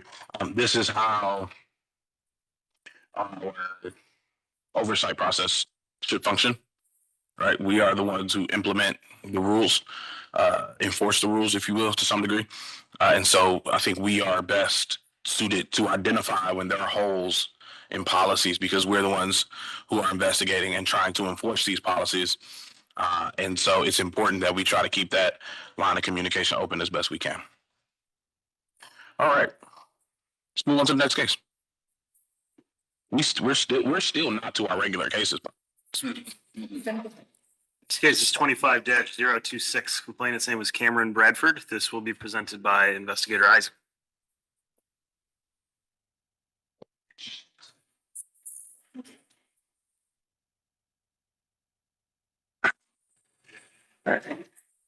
OPS 2025-0026. On February 24th, 2025, the complainant, Mr. Cameron Branford, alleged improper procedure tow against PO Kevin Nussbaum, badge number 325. Mr. Branford's complaint said his vehicle was towed back to his house after an accident, and the driver of the tow truck measured the distance of his tires from the curb before he left.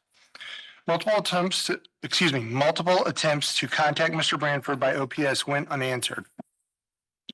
On his WCS, Officer Newsbaum attempted to contact Mr. Branford to give him an opportunity to move his vehicle, but was unable to find him. A woman driving past Officer Newsbaum said she had not seen Mr. Branford. OPS recommends a finding of exonerated for allegation A, improper procedure tow against PO Kevin Newsbaum, badge number 325, as a preponderance of the evidence to include Officer Newsbaum's WCS supports finding that the alleged conduct occurred, but was consistent with CCO 451.04, manner parallel parking. An addendum dated March 25th, 2026 was completed for further investigation. After review for allegation B, improper procedure search against Officer Kevin Newsbaum, badge number 325, OPS recommends a finding of sustained as a preponderance of the evidence to include Officer Newsbaum's WCS in interview, supports a finding that he failed to open unlock closed containers during a vehicle inventory search in violation of CDP GPO 6.03.01. With that, I'll take questions. I have a question about the addendum. It says that OPS recorded an interview, but it says it was on March 25th, 2025. Was that 2026 or was that actually in 2025? It was 26, I'm sorry. Okay, I just wanted to make sure it wasn't like an old interview or something. Okay. All right, this is one that we kind of talked about at length. Dave, Diana, Billy, I don't know if, I think all of you were involved in that conversation. I don't know if you guys wanted to say anything about it. Dave? I have a couple questions. Well, one question. I know there was an abridged report, so there wasn't a, full investigation done initially. In Newsbaum's interview, he indicated that there was a call regarding that vehicle on the road. Yeah. Did we confirm that? Do we know, in fact, was there a call for him to go to that, or did he just happen down the street? No, he said he couldn't remember if he was instructed by his supervisor or if it was a dispatch call, but he was specifically told about that vehicle. Was there any investigation as to whether there was a dispatch call? I didn't find any yet. All right. Fair enough.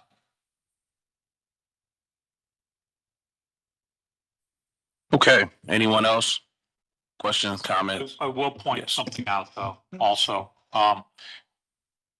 He indicated that he came upon the car, and he said there were parts laying in the street.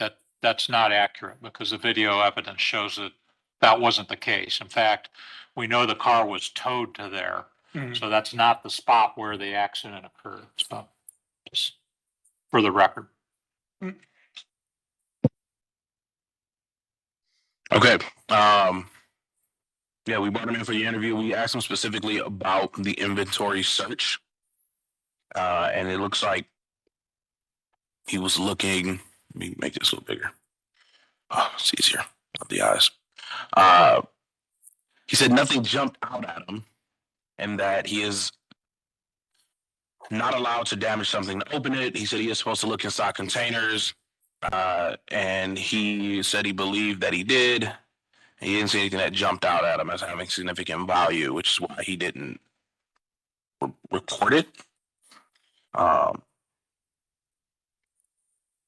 Yeah, so I don't know if anybody has any thoughts about that because that was specifically what we added, which is a allegation for improper search. Because we say he didn't inventory.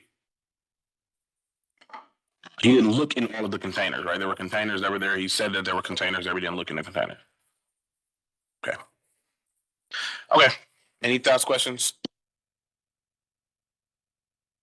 Anybody want to make some motions? I can make some motions, Chair. Yep. All right, case number 2025-0026. Allegation A, improper procedure tow against PO Kevin Newsbaum, badge number 325.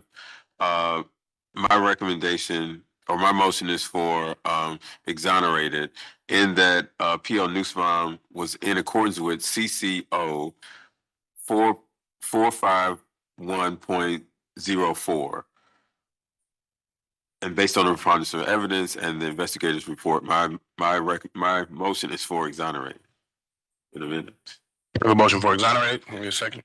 Seconded by member Gatton. All those in favor say aye. Aye. Any opposed? Any abstentions? That motion carries.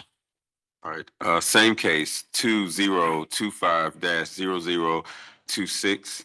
Allegation B, improper procedure, search and inventory against PO Kevin Newsbaum, badge number 325. My motion is for sustained based on the preponderance of the evidence and the addendum, which indicates PO Newsbaum was in violation of GPO 6.03.01. My recommendation is for sustained. I'll add the friendly amendment to specify that the officer did specifically admit to seeing containers, not opening certain containers, even though the policy requires that unlocked closed containers be opened and inventoried. I accept that friendly amendment. All right, can we get a second? Seconded by member Gatton. All those in favor say aye. Aye. Any opposed? Any abstentions? That motion carries. All right, we need a group level. I don't have the matrix in front of me. Do you have a suggestion for group level? I mean, I'm gonna go on a limb and say it's probably a group level 1. But does anybody have any language that we specifically want to point to?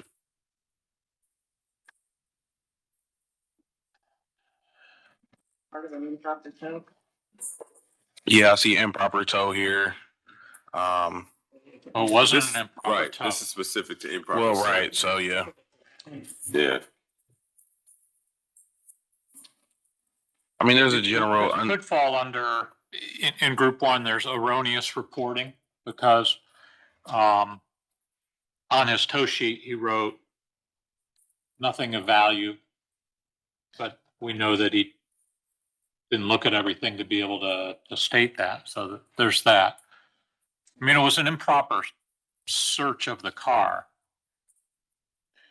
Yeah, we have erroneous reporting, improper search. I mean, we have a catch-all of unsatisfactory similar performance. misconduct. Unsatisfactory performance. Yep. Specific under other similar misconduct. Yeah, or other similar misconduct. Any of those. Unsatisfactory performance. Yep. I'm gonna go with unsatisfactory performance. All right, we have a motion for a group 1 violation for unsatisfactory performance. Related, yep. There we go. Seconded by member Gatton. All those in favor say aye. Any opposed? Any abstentions? That motion carries. All right. IA.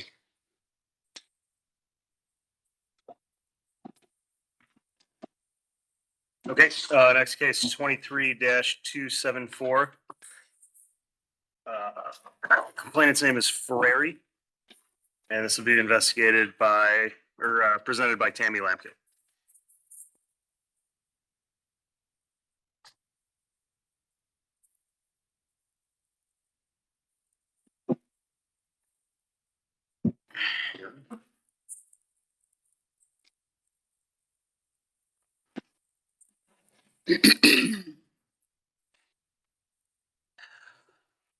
OPS case number 2023-0274. The complainant is Kiera Frary, spelled Frary.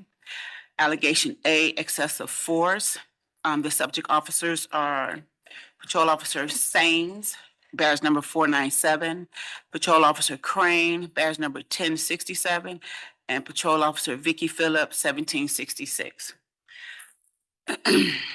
On 11/21/2023, in a response to a silent 911 call, P.O. Sains and Crane arrived on scene to investigate the welfare of an occupant who was reclined in the front passenger seat of a vehicle which was partially parked. The vehicle was identified as belonging to Ms. Frey, and officers noted that the registration was expired. During the encounter, Ms. Frey later alleged that an officer used excessive force when he grabbed her hand or wrist as she attempted to retrieve her vehicle keys from a female bystander. It was also identified that Patrol Officer Phillips displayed conduct unbecoming of an officer. On the date in question, CDP responded to a silent 911 call prompting Patrol Officer Crane and Saints to check on the welfare of the vehicle's occupant and noted the vehicle was partially parked on the sidewalk. And upon arrival, Patrol Officer Crane opened the vehicle's door only after receiving permission from the individual inside. As this occurred, Ms. Frey, who had been at a nearby residence, observed the officers opening her vehicle and immediately approached the scene, confronting the officers about their actions. During this interaction, Ms. Frey was informed that her vehicle displayed expired registration tags and was instructed to move it. She declined Patrol Officer Crane offered to move the vehicle on her behalf and was subsequently advised that the vehicle would be towed. At that point, Ms. Frey entered the driver's seat, continued to argue with officers, and refusing multiple requests to exit the vehicle. As tension escalated, a female bystander who had not been inside the vehicle attempted to hand Ms. Frey the car keys, and this action triggered a physical interaction between Ms. Frey and P.O. Sains. Both later alleged that the other initiated contact. However, WCS footage clearly shows Ms. Frey reaching and grabbing Mr. Sains' hands first. The officer maintained hold of her hand while repeatedly directing her to exit the vehicle. Patrol Officer Phillips arrived shortly thereafter to assist. She engaged Ms. Frey in conversation, ultimately leading to her voluntarily exiting the vehicle without further incidents. Our findings. The allegation categorization includes A, excessive force, B, unprofessional behavior conduct, and C, improper procedure tow. Per the preponderance of the collected evidence, OPS recommends the following findings. A, excessive force against Patrol Officer Sains, badge number 497, to be unfounded. B, unprofessional behavior conduct against Patrol Officer Sains and Patrol Officer Crane to be unfounded.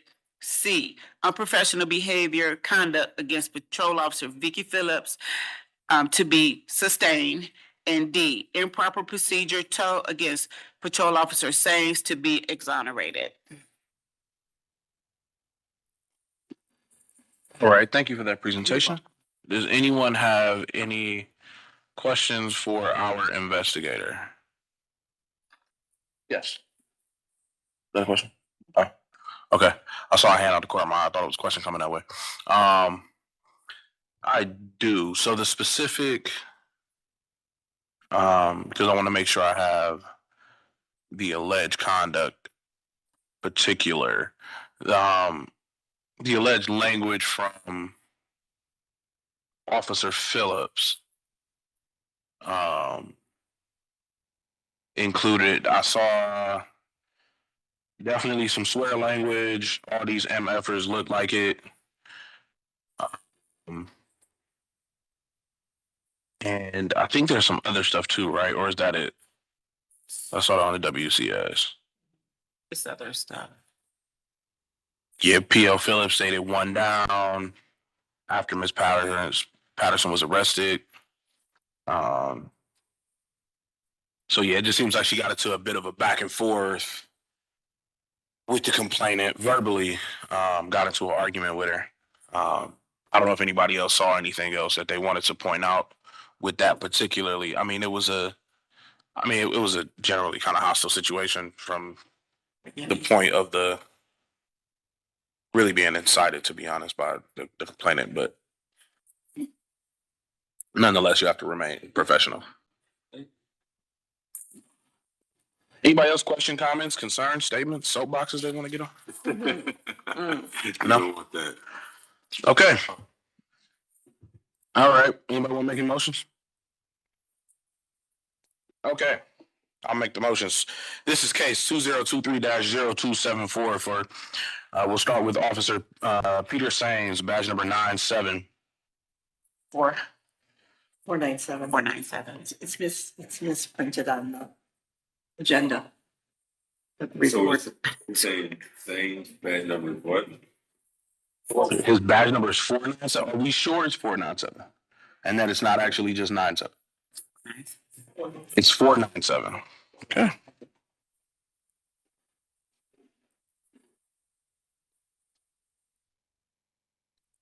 Okay. Right. Peter Sains, badge number 497. This is allegation A, excessive force, an alleged violation of GPO 2.01.03. I move for a finding of unfounded as the preponderance of the evidence, including interviews, written statements, documents, and WCS. Establishes that the alleged conduct did not occur. Second. Seconded by member Sharp. All those in favor say aye. Aye. Any opposed? Any abstentions? That motion carries. All right, same case, 2023-0274. This is for officers Christian Crane, badge number 1067, and for Officer Peter Sains, badge number 497.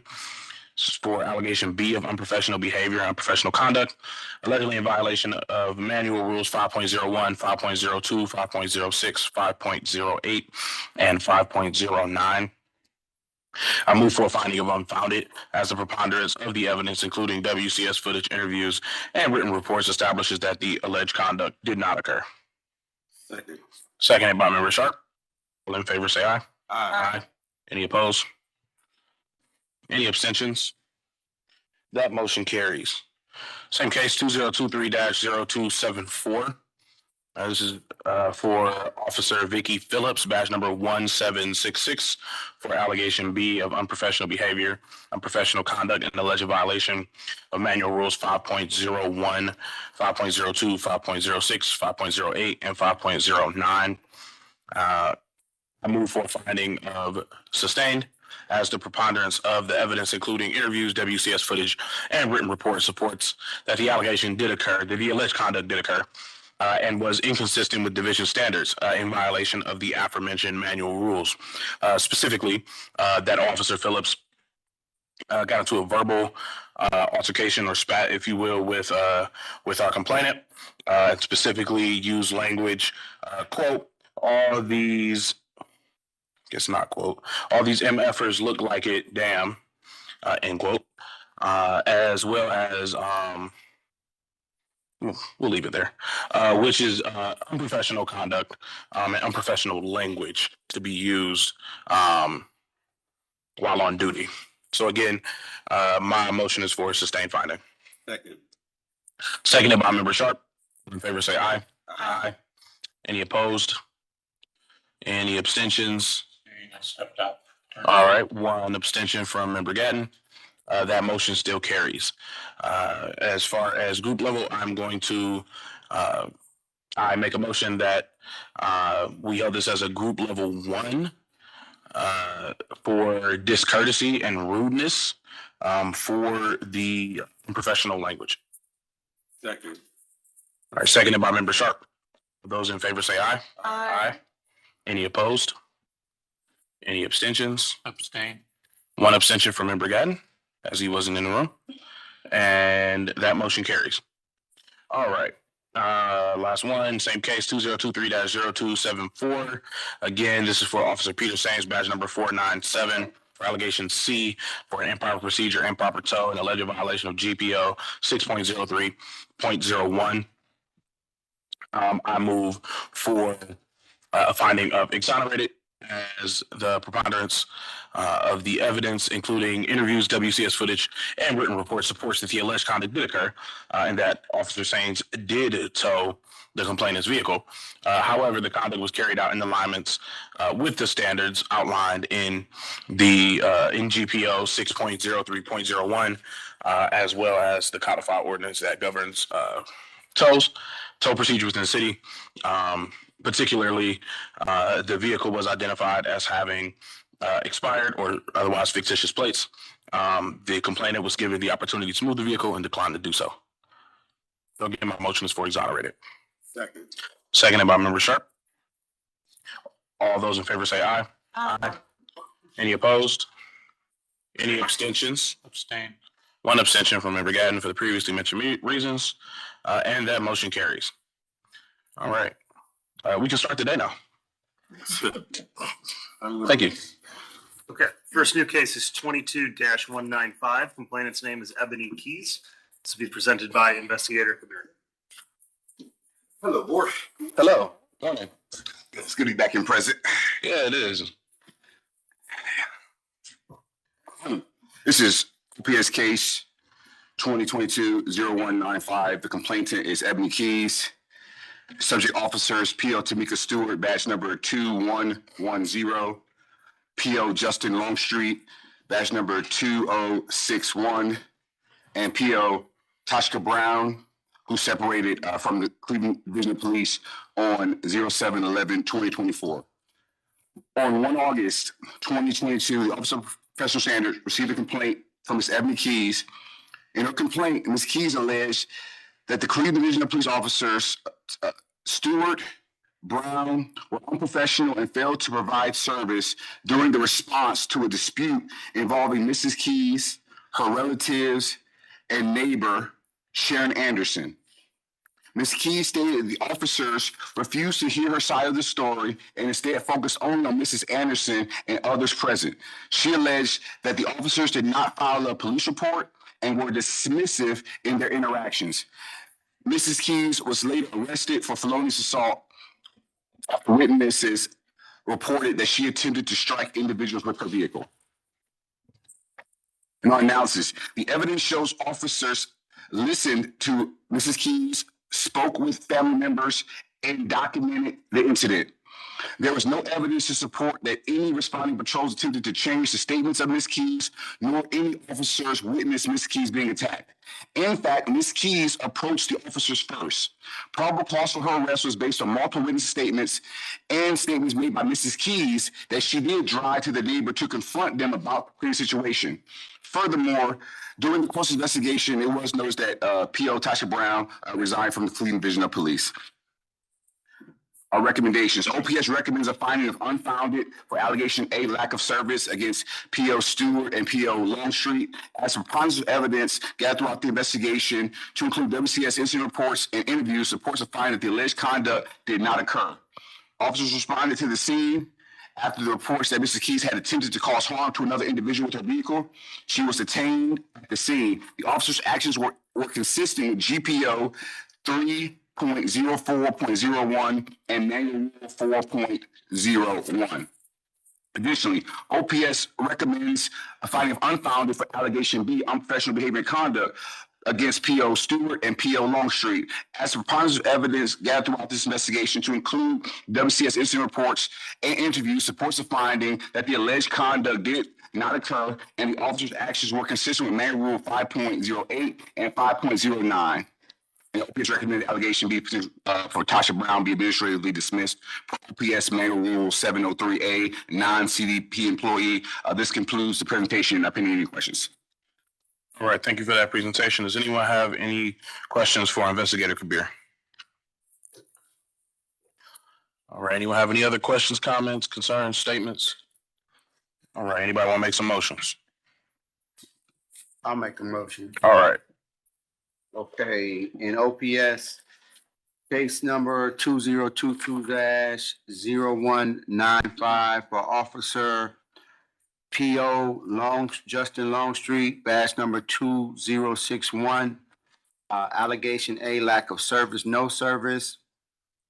Manual Rule GPO 3.04 that .01, and Patrol Officer Tamika Stewart, badge number 2110 for allegation A, lack of service, no service for aforementioned GPO and manual rule. I make a recommendation of unfounded due to the preponderance of evidence, including WCS footage and interviews, established that the alleged conduct did not occur. And I make a motion that for PO Tasha Brown, badge number 2103,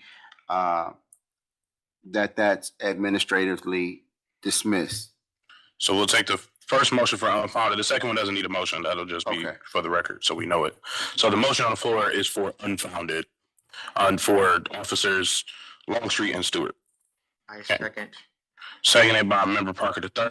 All those in favor, say aye. Aye. Any opposed? Any abstentions? Abstain. One abstention from Member Sharp because he wasn't in the room. That motion carries. All right, OPS number, same number. For allegation B, unprofessional behavior, conduct for manual rules 5.08, 5.09. For the same two aforementioned officers for allegation B, unprofessional conduct officer, manual rule 5.08, 5.09. Recommendation of unfounded due to the preponderance of evidence, including WCS footage interviews, written reports established that the alleged conduct did not occur. All right, we have another motion for officers Longstreet and Stewart under allegation B to be unfounded. I second. Seconded by Member Parker III. All those in favor say aye. Aye. Any opposed? Any abstentions? Abstain. One abstention for Member Sharp, same rationale. That motion carries, and we're good to go. Thank you.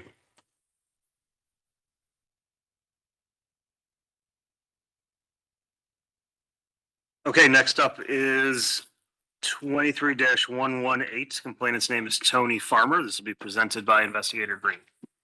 This is OPS case 2023-0118. The complainant is Tony Farmer. She alleges lack of service by Cleveland Division of Police Patrol Officer Anthony Bolivar, badge number 55, and Colin McNeely, badge number 287, on May 25th, 2023. Ms. Farmer states she called 911 to report that someone had been banging on her door and made threats to her family, and that the responding officers were rude and failed to complete a police report related to the incident.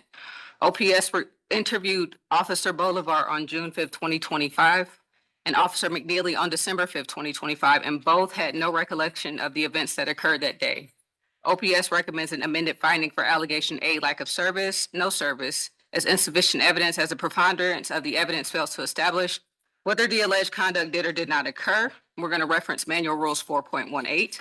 The incident report reflects that the officers responded to the location and activated their WCS. Although no police report was otherwise created, WCS is not available due to CDP's retention policy.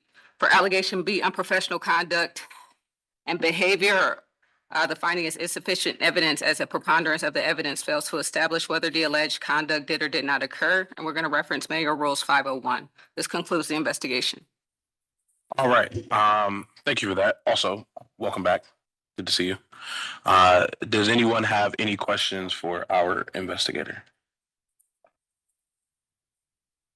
I do. So it looks like I know we talked about this WCS retention policy before. So we got the complaint the day after the incident.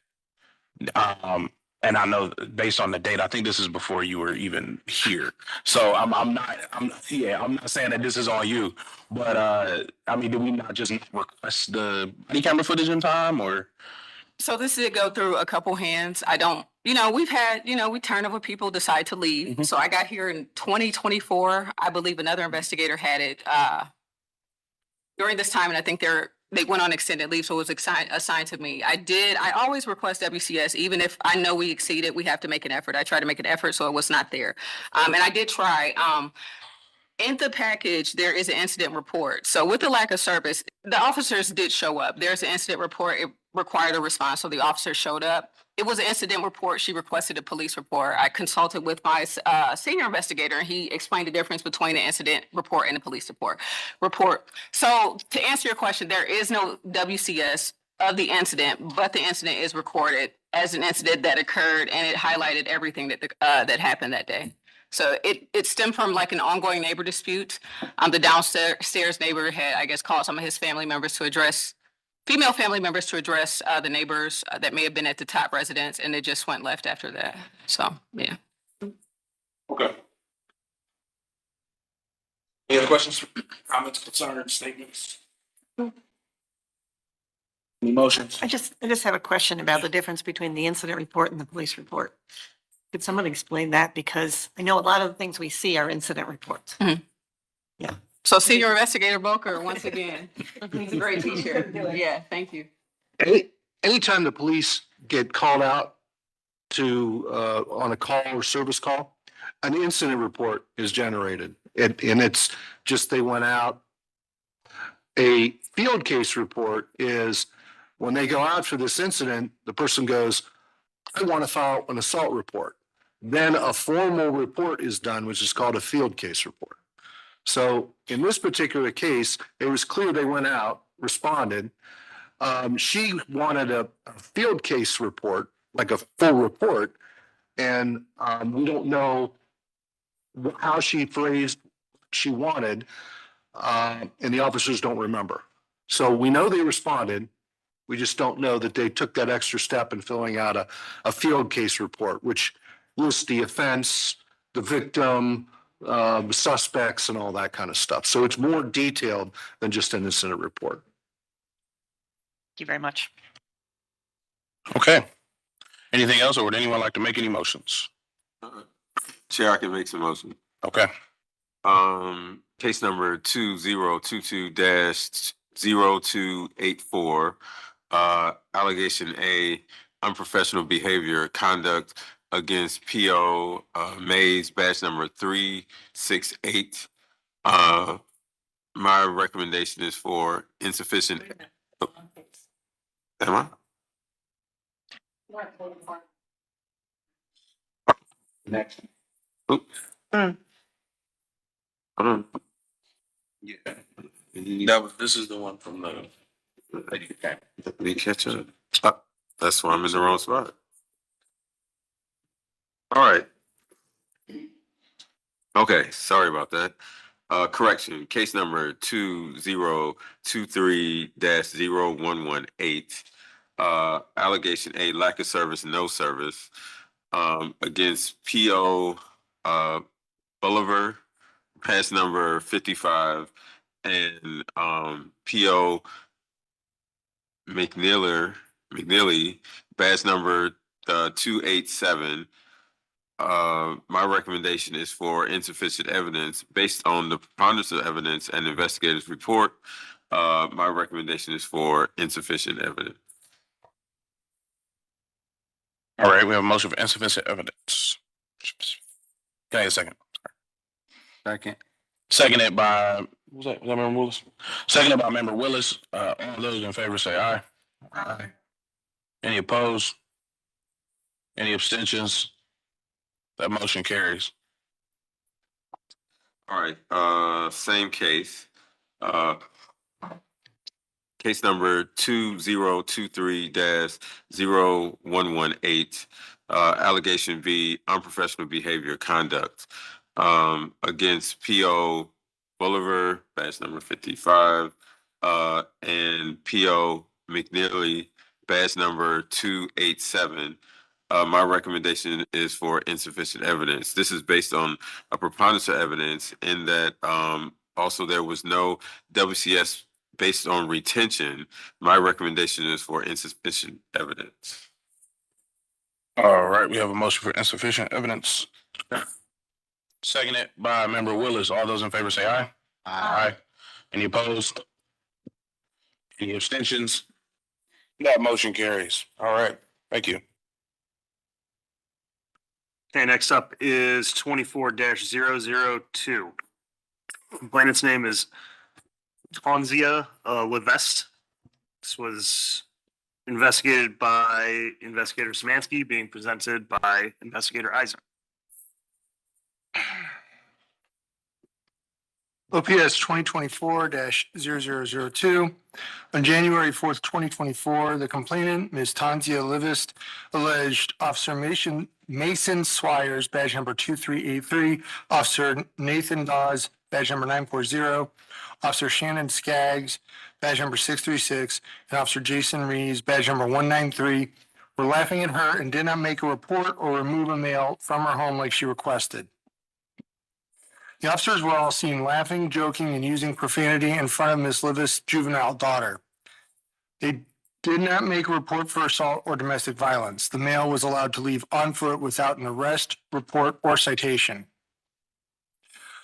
OPS administratively dismissed allegations against Officer Rees under OPS Manual Rule 703A, non-CDP employee, as he separated from CDP effective June 4th, 2024.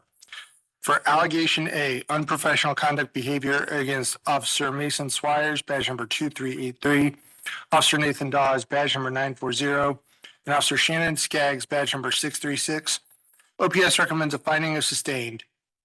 As the preponderance of the evidence, to include the officer's WCS, supports finding that the alleged conduct did occur and was inconsistent with CDP Manual Rules 5.01, 5.08, and 5.09. Allegation B, lack of service, insufficient service against Officer Mason Swires, badge number 2383, Officer Nathan Dawes, badge number 940, and Officer Shannon Skaggs, badge number 636.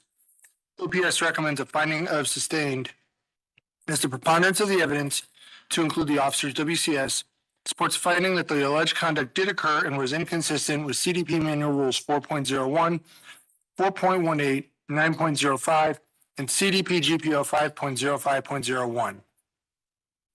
Lastly, for allegation C, WCS violation against Officer Shannon Skaggs, badge number 636, OPS recommends a finding of sustained as the preponderance of the evidence, to include the officer's WCS in a mission she failed to notify a supervisor, supports a finding that the alleged conduct did occur and was inconsistent with CDP GPO 4.06.04. With that, I can take your questions.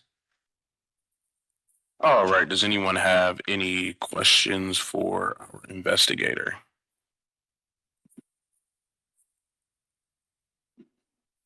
All right, does anyone have any questions, comments, concerns, statements they'd like to make?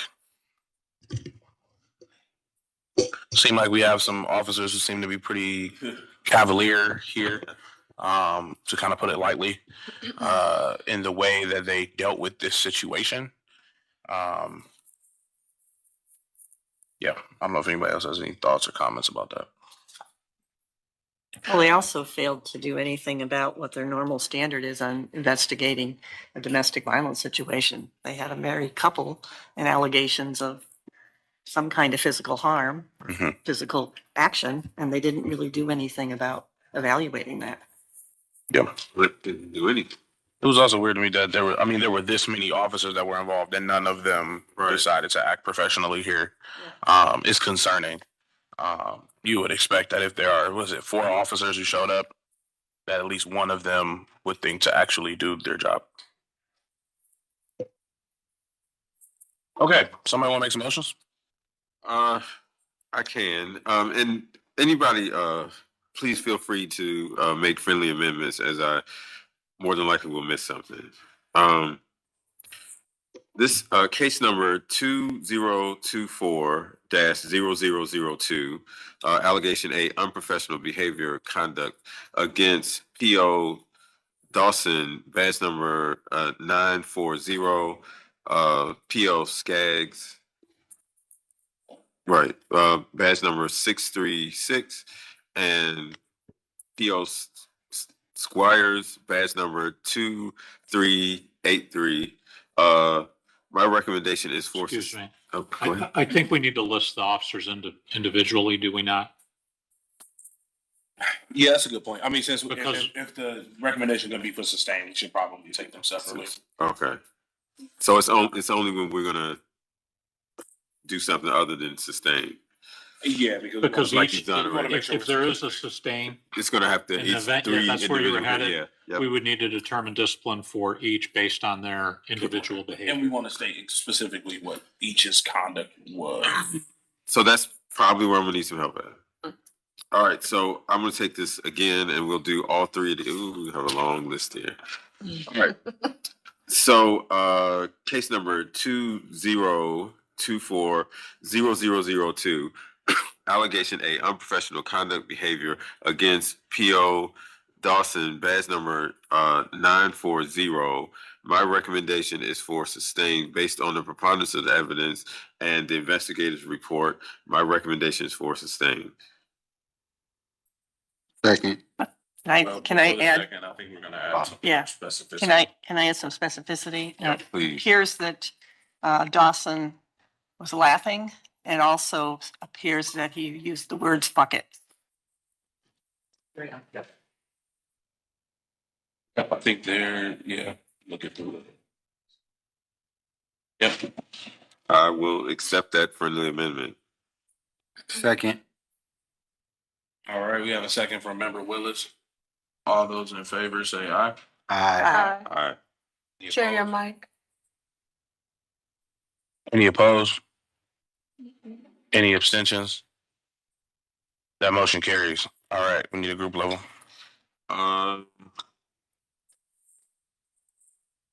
I believe group level 1, unprofessional behavior conduct. If I'm correct, but that's just off the top of my head. I'm just looking to Discourteous. see if they have that like listed. No, we don't have to go off the list. I always say that. We can say group level 1 is not necessarily use specific language off the list. They have a discourtesy, rudeness. I think would fit here, particularly Yeah. like the laughing. Yeah. Even the F-bomb. I mean, obviously, that's pretty, yeah. So I would say discourteous and rudeness.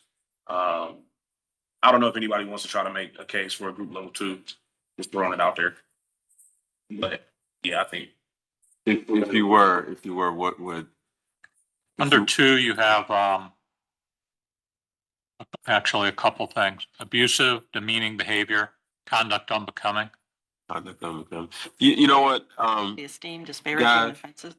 I think just because of the egregious nature of this, I would go with a group 2. What was the last one you said? There's It's abusive, conduct demeaning unbecoming. behavior, or abusive/demeaning language, and conduct unbecoming under group 2. Group 2, conduct unbecoming. That's my recommendation. I think that's fair. You want to make it? I thought that was, sorry. I make the motion of group level 2, conduct unbecoming. All right, we have a motion for a group level 2. A second. Second. Seconded by Member Miller. All those in favor say aye. Aye. Any opposed? Any abstentions? That motion carries. All right, same case, 2024-002, allegation A, unprofessional behavior conduct against P.O. Skaggs, badge number 636. My recommendation is for sustained based on the preponderance of evidence in that P.O. Skaggs, well, Can I go ahead. help you with this? Yep. I think the thing that she did was she used some foul language. She was actually directing it toward her fellow officers, but it was Yeah. unbecoming conduct in front of the complainant. Complaint. Yeah. I see it, calm the F down. Yeah. Yes. Well, F them then, sorry, and apologizing for her profanity. Yeah, so again, it's again just being really cavalier with language. In this case, it wasn't directed at the complainant. And additionally, there was a juvenile present. Yeah, as and well. there was a juvenile present as well. So, All right, so will you accept all those I will, amendments? yeah, I'll accept all those friendly amendments. My motion is for sustained. Okay, so we have a motion for sustained. Yeah, we have a motion for sustained. Can I get a second? Second. Seconded by member Willis. All those in favor say aye. Aye. Any opposed? Any abstentions? That motion carries. Okay, I'm gonna go, same thing, group level. Hold on, before you go, I do, just for discussion purposes, I will say, I do think it's worth noting here that the complainant did like specifically mention that she was actually very pleased by the service that Officer Skaggs provided. And that, P.O. Skaggs made her feel better and did the right thing, and that she really appreciated P.O. Skaggs. Again, I think we still have to look at this objectively and say there was some unprofessional conduct here. But I think if we're going to talk about a group level here, and I don't know if that's better discussed here or under insufficient service, probably for both. But I do think it was worth bringing up that maybe we consider this a group level 1. Because at least, I mean, in the eyes of the complainant, Skaggs was not the same kind of offender as the others. We're not just going off of that, but I do think it's worth consideration. I'll make the counter argument to Mr. Gatton's point. You had minors present.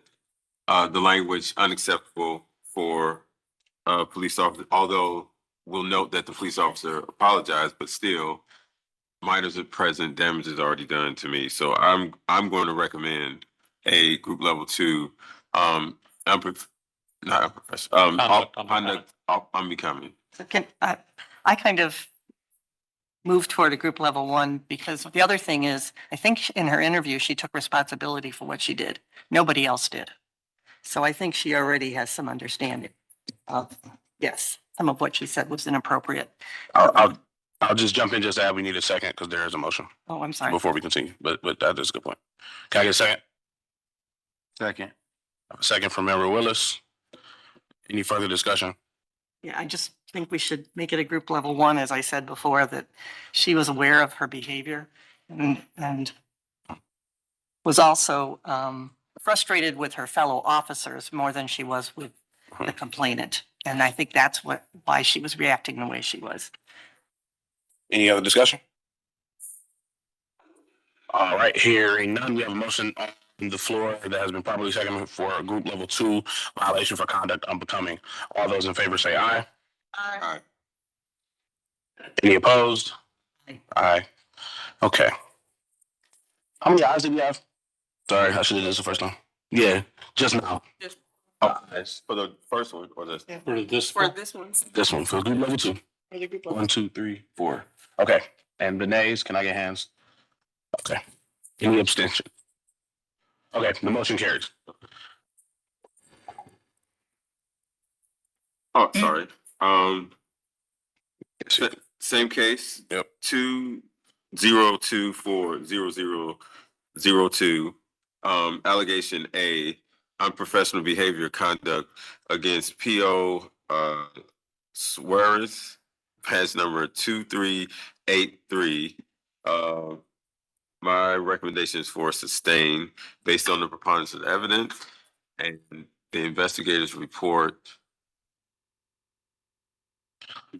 NWCS, and we have, if we want to get specific, we have P.O. Suarez raising his tone at the complainant, saying you're not listening to anybody, and then Jesus Christ, your daughter's right here. Don't you ever approach a police officer like that again, ever, yelling. Also using a mocking tone to mimic the complainant's vocals, vocal tone of speech, asking you're married to her, to the male who's allegedly the aggressor in this case, in a discourteous manner. Yeah, I mean, making references to Miss Piggy and Kermit, which is part of the reason why there was all that laughing going on when it shouldn't have been the case. Yeah. I'll accept that friendly amendment. Again, my motion is for sustain. And we just, all right, we have a motion for sustain that has been seconded by member Willis. All those in favor say aye. Aye. Any opposed? Any abstentions? That motion carries.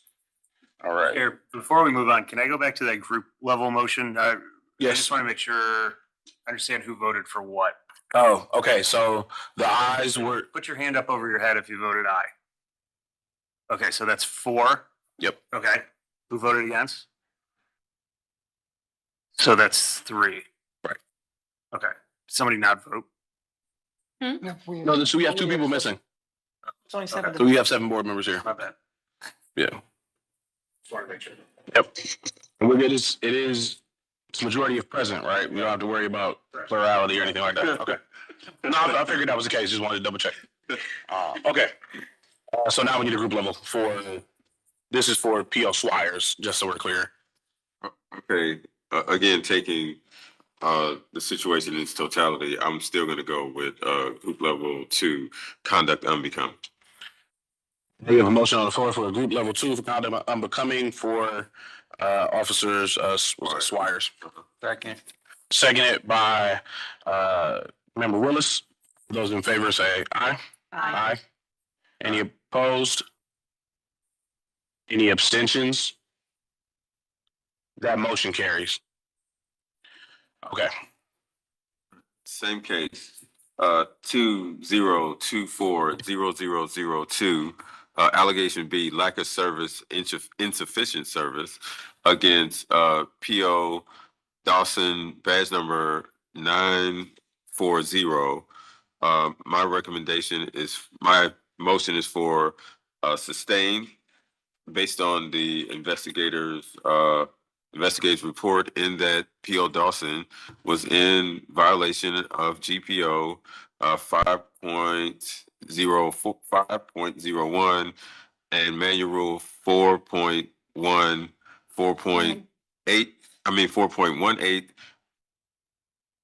and 9.05. My recommendation is for sustained. I meant motion, sorry. All right, I'll add a little bit of specific language to that, that will really apply for all of the officers. Mike. Yeah, the WCS kind of shows that there were. Mike. Oh, sorry, my hearing's terrible, You're okay. especially on the left side.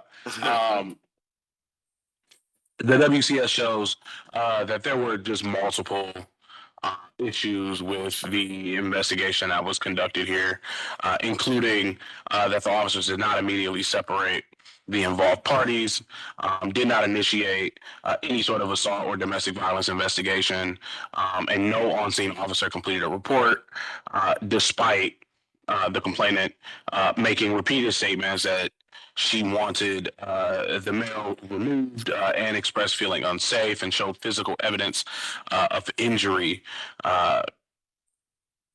Additionally, the officers did not offer any sort of victim rights or safety planning forms.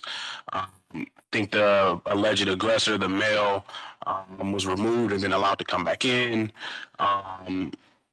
The officers, again, were laughing and clearly not taking this seriously the whole time.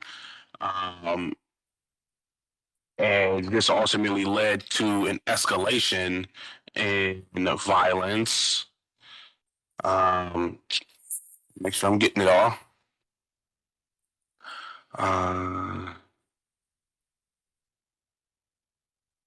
Yeah, I think that pretty much captures it. You think there's anything I'm leaving out? No. Anybody? Investigators, or some sort of fact that I may not have said that we could potentially consider? Okay, I will leave it there. I'll accept that friendly amendment. We get done with the motion, I have a question. I'll accept that friendly amendment. Again, my motion is for sustain. All right, we have a motion for sustain. Was that seconded by Member Willis. Again, this is Officer Dawson, badge number 940. All those in favor say aye. Aye. Any opposed? Any abstentions? That motion carries. All right, we need a group level.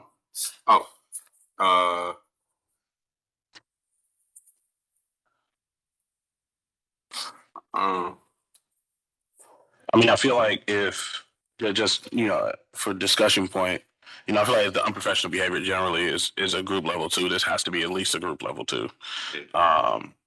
Figure out how to make it a 3. But is there something in group level 2 about failure to file reports? Again, I don't have the meeting. There's definitely failure to respond, investigate, arrest and or properly clear. I think that would definitely be in here about a failure to properly investigate. Diminishing the esteem of the division. The way that they treated this, I mean, this is a pretty serious, at least potentially serious incident. And I understand that they kind of stated, at least one of them in their interview, like, oh, well, we did look and we saw that one of the injuries looked kind of old. And it seemed like, you know, people, but it wasn't handled in the right way at all for them to even, they didn't even do a report. So yeah, so I see diminishing the esteem of the division. There's still conduct unbecoming. There's a failure to respond or investigate. All of those are under group level 2. The diminishing the esteem of the division. What is the proper language of it? Yeah, diminishing the esteem of the division. Now, to be fair, we can list more than one thing. So, I think we have to put in the failure to investigate. yeah. So, well, since I'm looking at it, I'll just make the motion. So I move for a group level that this be considered a group level 2 violation under diminishing the esteem of the division, conduct unbecoming, and also a failure to properly respond or investigate this particular case. I'll second. All right, I have a second from Member Sharp. All those in favor of group level 2, say aye. Aye. Any opposed? Any abstentions? That motion carries. All right, so before I continue, I want to go back to allegation A and cite for the record, P.O. Rees, badge number 193, was administratively dismissed. Okay. Just for the record.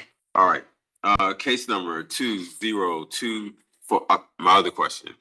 The friendly amendment from the last one, can I just cite that? I think that we can say that it's for the same rationale. Okay. As the motion for Dawson. And then when we're writing it out, Jalecia, can you just use that same rationale, copy it down? Because it's the same thing for all the officers. Yeah. Okay. Case number 20240002, allegation B, lack of service, insufficient service against P.O. Skaggs, badge number 636. My recommendation is for sustain based on the same rationale that I gave before and the same friendly amendment. All right, we have a motion for sustained against Officer Skaggs, badge number 636. Can I get a second? Second. Seconded by Member Willis. All those in favor, say aye. Aye. Any opposed? Any abstentions?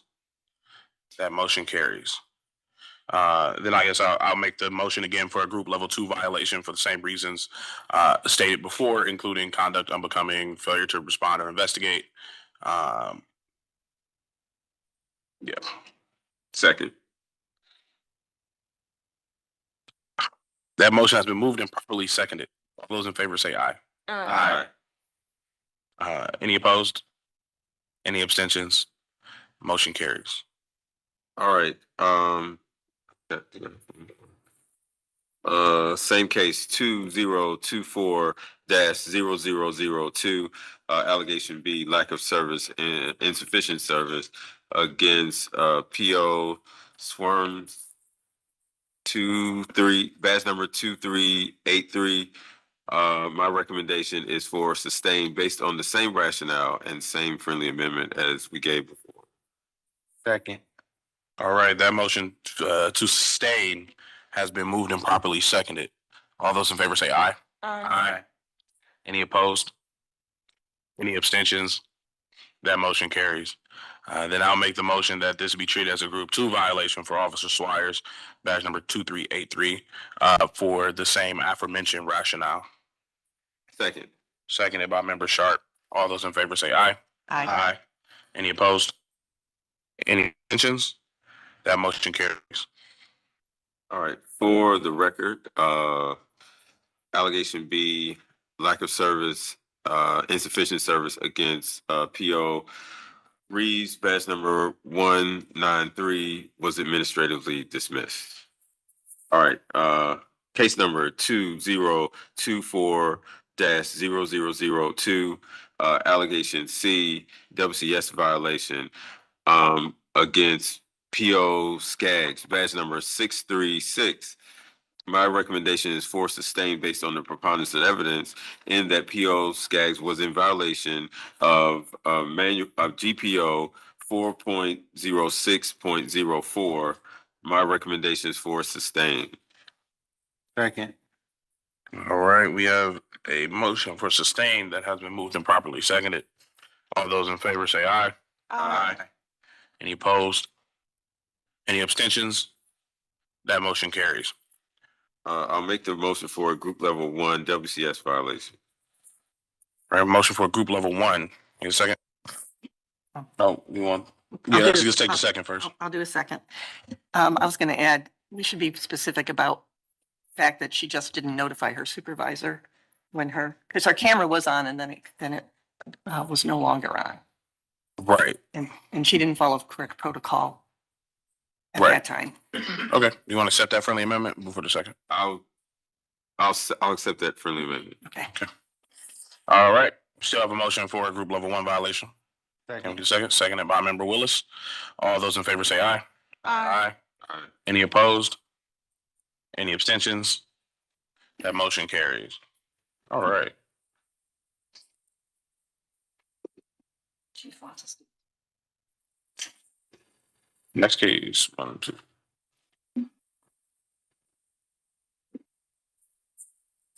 We've gotten through 9 so far. Doesn't feel like it. Yeah.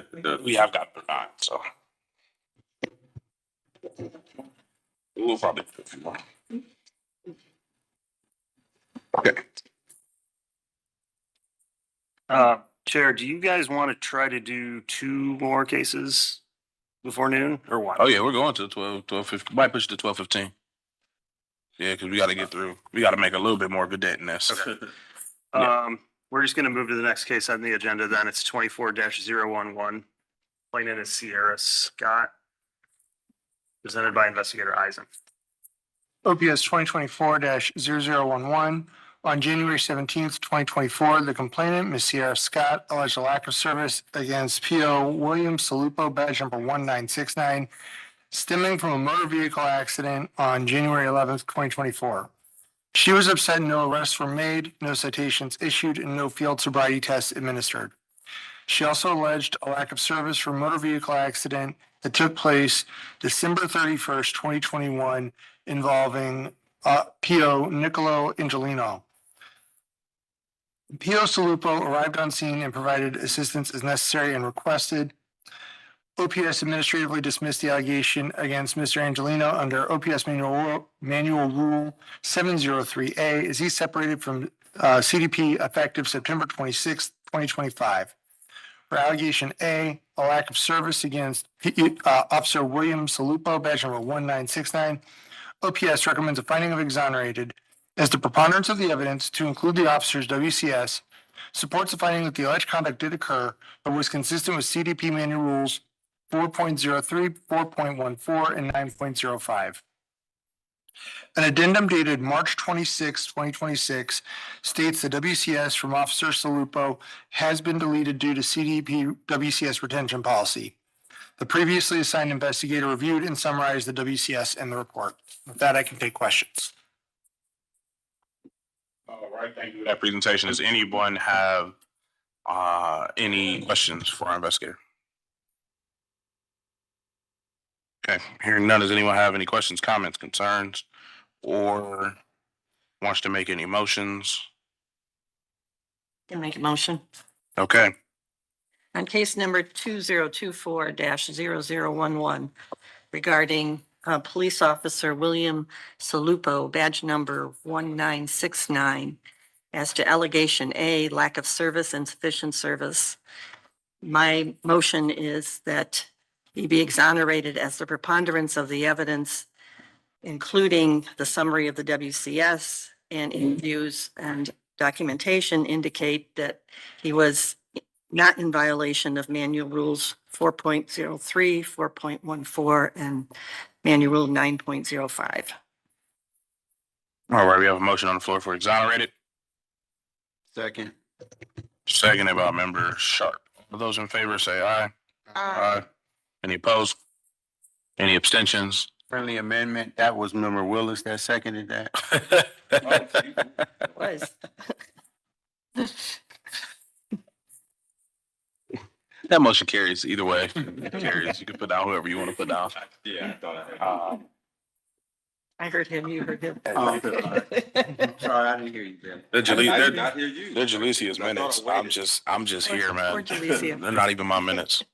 So, And as to case 2024-0011, just want to note for the record that the allegation against Angelino, badge number 720, was administratively dismissed because he separated from the Cleveland Division of Police. all right, let's move on to the next one. Okay. Jalecia, thank you Chair, is for the getting my board, lines back. Chair, is the board prepared to discuss 24-190? Yes, yes, I'm so glad you said that because that was my intention to make sure that we I'd got like to that. jump ahead to that then. That's number Yeah. 13 on the agenda. Uh, And the complainant's name is Chris Hoffman. That's going to be presented by Senior Investigator Boker. I'm sorry, case number 1. 13. Chris Hoffman.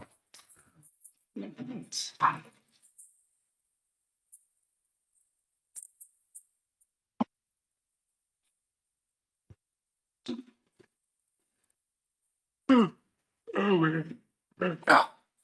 morning. Good morning. Again, this is OPS case 24-190.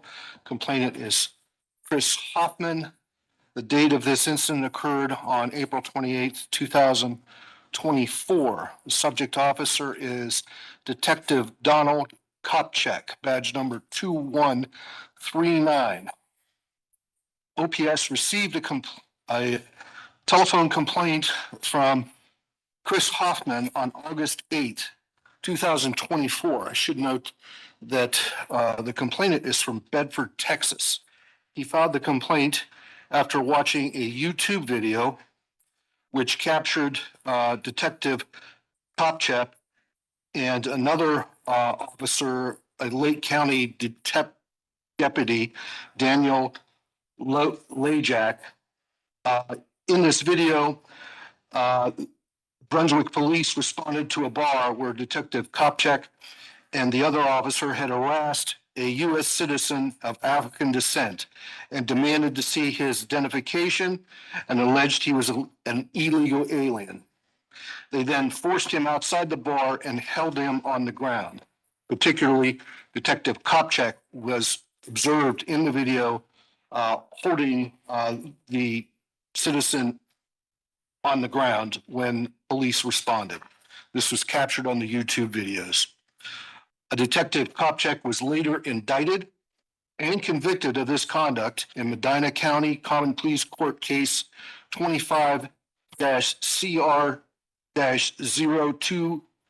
25-CR-020. OPS is recommending sustained findings for unprofessional conduct, bias policing, and obtaining criminal convictions in violations of Manual Rule 2.01, 5.01, 5.11, and GPO 1.07, 0.08, and GPO 2.02.02.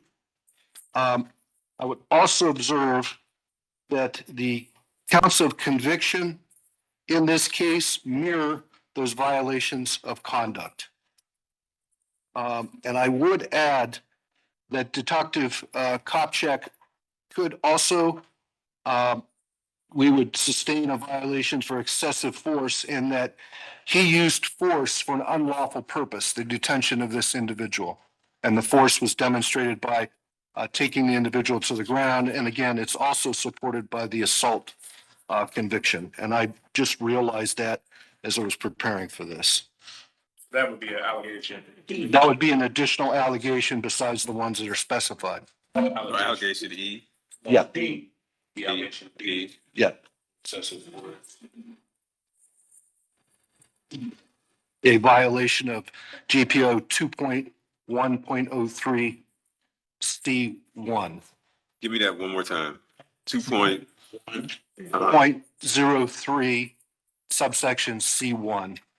Use of force that was not for a lawful objective. And finally, if the board sustains these violations, they would be group 3 violations. And the charter amendment or charter section 115 dictates that termination is expected for punishment for racist and other bigoted behavior by police officers. And the ethnic intimidation behavior would qualify for that. Okay. Thank you for that presentation. Does anyone have any questions for our investigator? Member Gatton. Mr. Volker, can you clear up or at least explain when a complaint comes into OPS? If there is suspected criminal activity, my understanding is that goes to either internal affairs or the prosecutor. In this case, I don't know which came first, the complaint or the prosecution. So my concern or my question here is this officer's been prosecuted and in fact convicted, waiting sentencing, as I understand. How does that then flow back to us? Give an explanation of that. But Let me explain. typically, if there's if the prosecutor or IA were to handle it, and they pursue discipline, we don't see it. But in this case, it's kind of coming our way. What happened with this case is charges were filed against him. Internal Affairs opened up their own case. We got a complaint separate from IA's investigation. So IA actually has opened a case on this and was pending the conviction to move forward with their allegations of the criminal conduct. In this case, it wasn't, they were monitoring to the investigation done by Medina County authorities. They weren't investigating.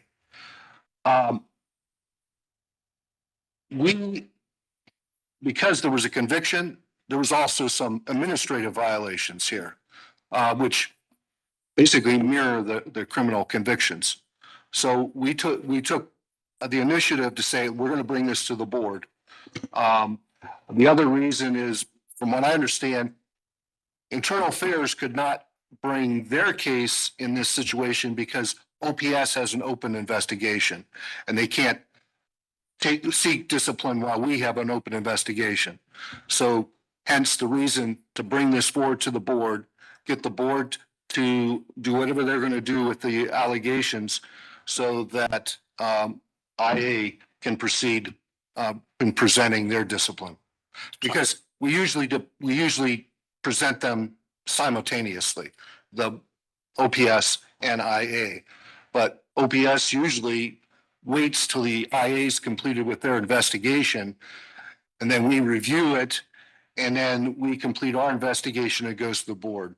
That would take a lot of time in this case, and it's obviously based on the convictions that this needs to be handled expeditiously, considering the circumstances. Okay.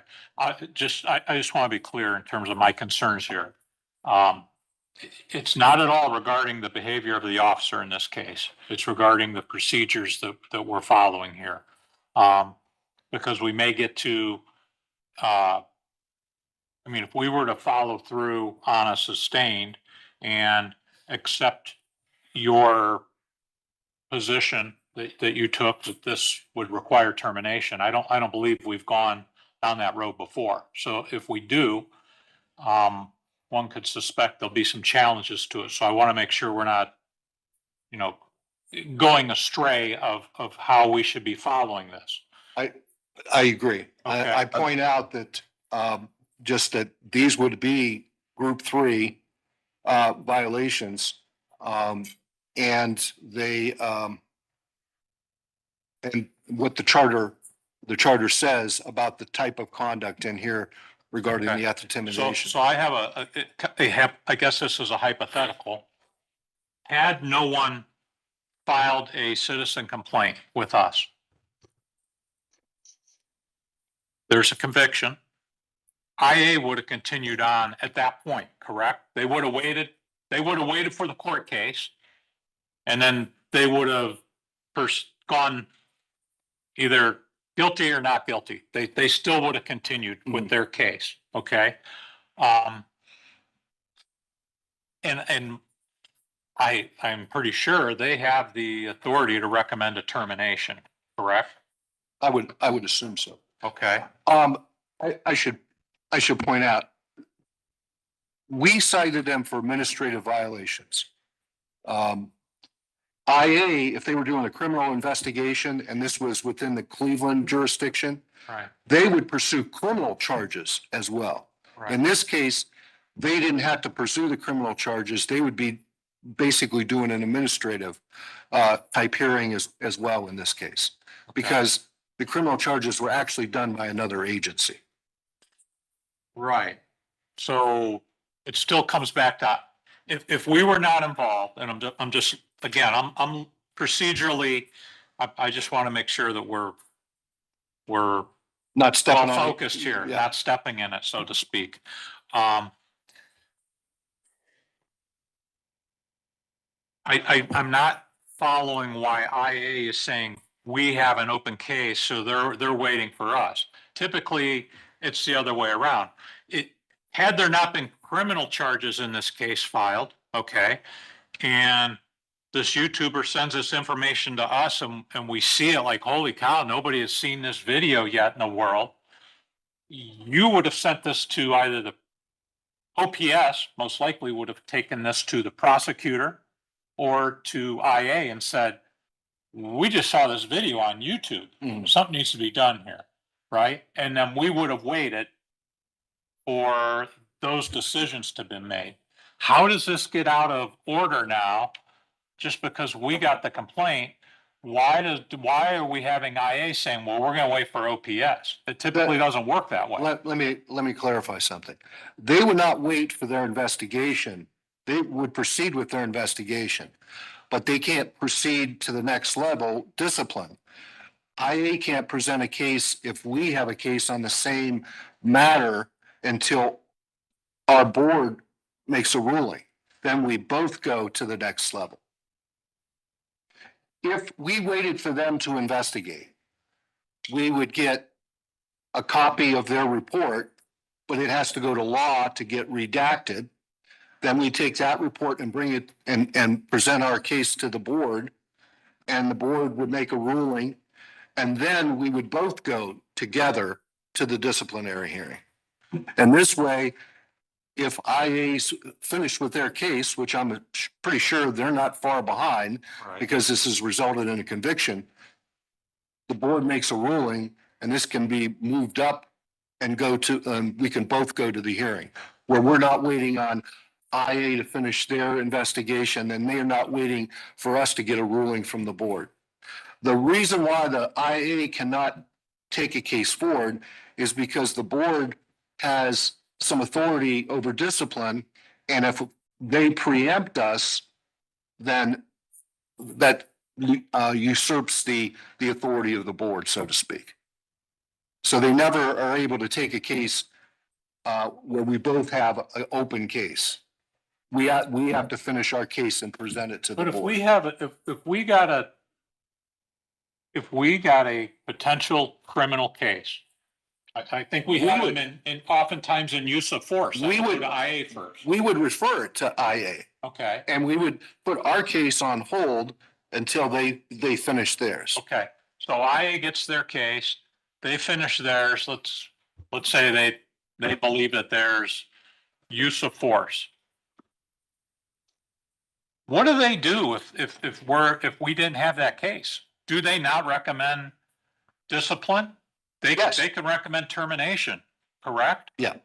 And who makes that determination then after they make that recommendation?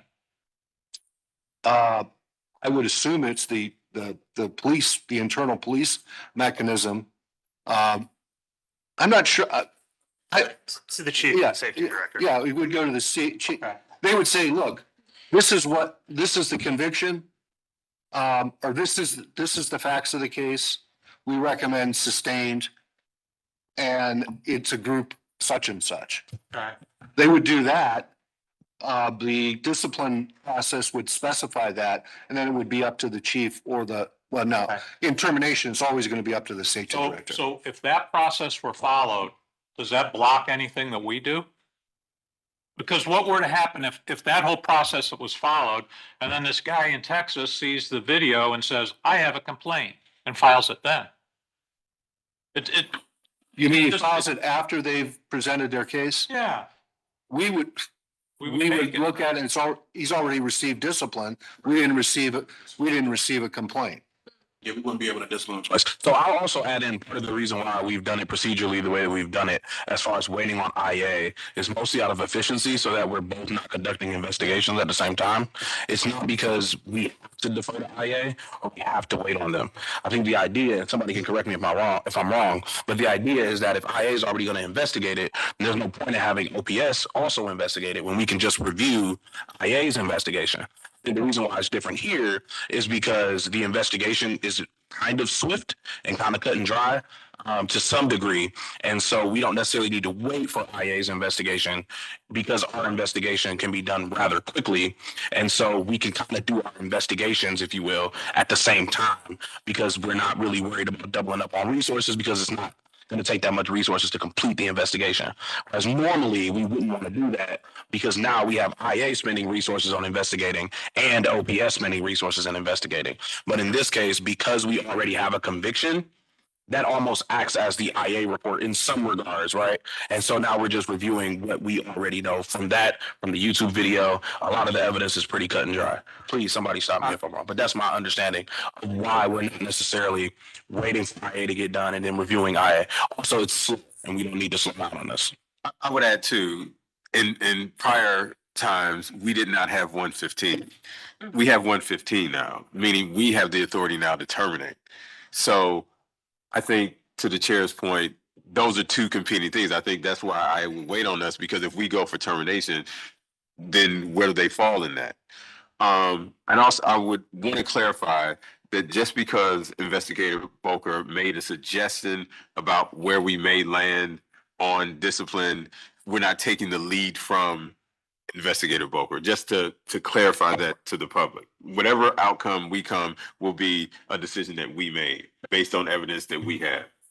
Correct. But he is correct in pointing out Oh, that absolutely. the expected discipline in this type of, bias and discrimination. I'm not sure the exact language of 150. I can read it for you. The termination will be presumed discipline for racist, sexist, anti-LGBTQ plus, anti-immigrant, national origin based, or otherwise bigoted conduct. Okay. My only point is I just don't want the public to believe that we're taking our lead from opiate. Right. No, I get what you're saying. And 115, I think to your point earlier, 115 is the difference, because before we did not have the authority to terminate, we could only go so far. Recommendation. Right, recommendation. So it would have behooved us to wait to see what I would do. But now we have almost the exact same authority that I has Okay. in regards to the ultimate thing, which is termination. As it relates to citizen complaints. Right. And that's the other thing too. We got the complaint. Other ones, we didn't get it. So we don't have to look at it. If we never received a citizen complaint here, we would have never had jurisdiction. Correct. Okay. Any other questions for our investigator related to the procedure, since we're talking about that? And then we can get to, okay, hearing none. Does anybody have any questions, comments, concerns, thoughts, soapboxes? I kind of went back and forth about just what I wanted to say about this case and whether or not I don't know that I really even need to say anything about the case. It's just, it's pretty straightforward to me. I'm just one guy. 6 other people here have to vote. I don't know if anybody has something they want to say. I guess for the public who may not have seen the YouTube video, there is a YouTube video. I didn't write down the title. But there's a YouTube video of this officer's conduct. Essentially, there were 2 law enforcement officers, one of which was a CDP officer, off duty at a bar. They come across someone and they believe that he is an undocumented immigrant, and they therefore take it upon themselves to harass and basically arrest this person. I won't even say arrest, but they basically just accost him and restrain him. That's the word I was looking for. And restrain him until further law enforcement, the regional law enforcement shows up and kind of basically tells them, like, you're wrong. And they basically held this guy down for however many minutes until somebody came. And this was all based on, I don't know what, just basically the way that this person appeared and spoke and kind of presented themselves. He had ID on him and he showed them his ID. And they just kind of didn't care. And even when officers arrive, you can see on the body cams that they're pretty cavalier about. That word's coming up a lot. That's like my word today, cavalier. Just about, hey, he's not supposed to be here. And the officers say, like, what did he do? Did he do something? And Detective Kupchak he admitted, like, no, he didn't really do anything. We were just talking at the bar. And as we're talking at the bar, I realized that this person is, as he put, illegal alien. And so we kept talking to him and started investigating. And then we had to make sure he wasn't going to leave. So I restrained him. And the officers there are clearly disturbed, not enough to make any arrests. Not all officers. They didn't actually arrest this guy, but. And then the criminal charges were upheld. So I don't know if anybody else wants to say anything else about it. And they are in Brunswick? They were technically in, like, Hinckley. That's correct. But the Hinckley police officers at the time were on another call. So I think Brunswick was next up. And so Brunswick came and brought assistance. Again, not really knowing. I think the call was just about some sort of dispute outside of a bar. And so they show up and then it's all of this. So I'm confused. Cleveland police officer? The officer was off duty. He was in the bar. Off duty? Him and his friend are enjoying a drink. The good at a old bar. boys. The good old boys. Right. They're at their bar, right? They're drinking. This other guy is also at the bar. They strike up a conversation. In the course of them striking up this conversation, they decide that this person is an illegal alien because he has an accent. And I'm sure some other reasons that they come up with.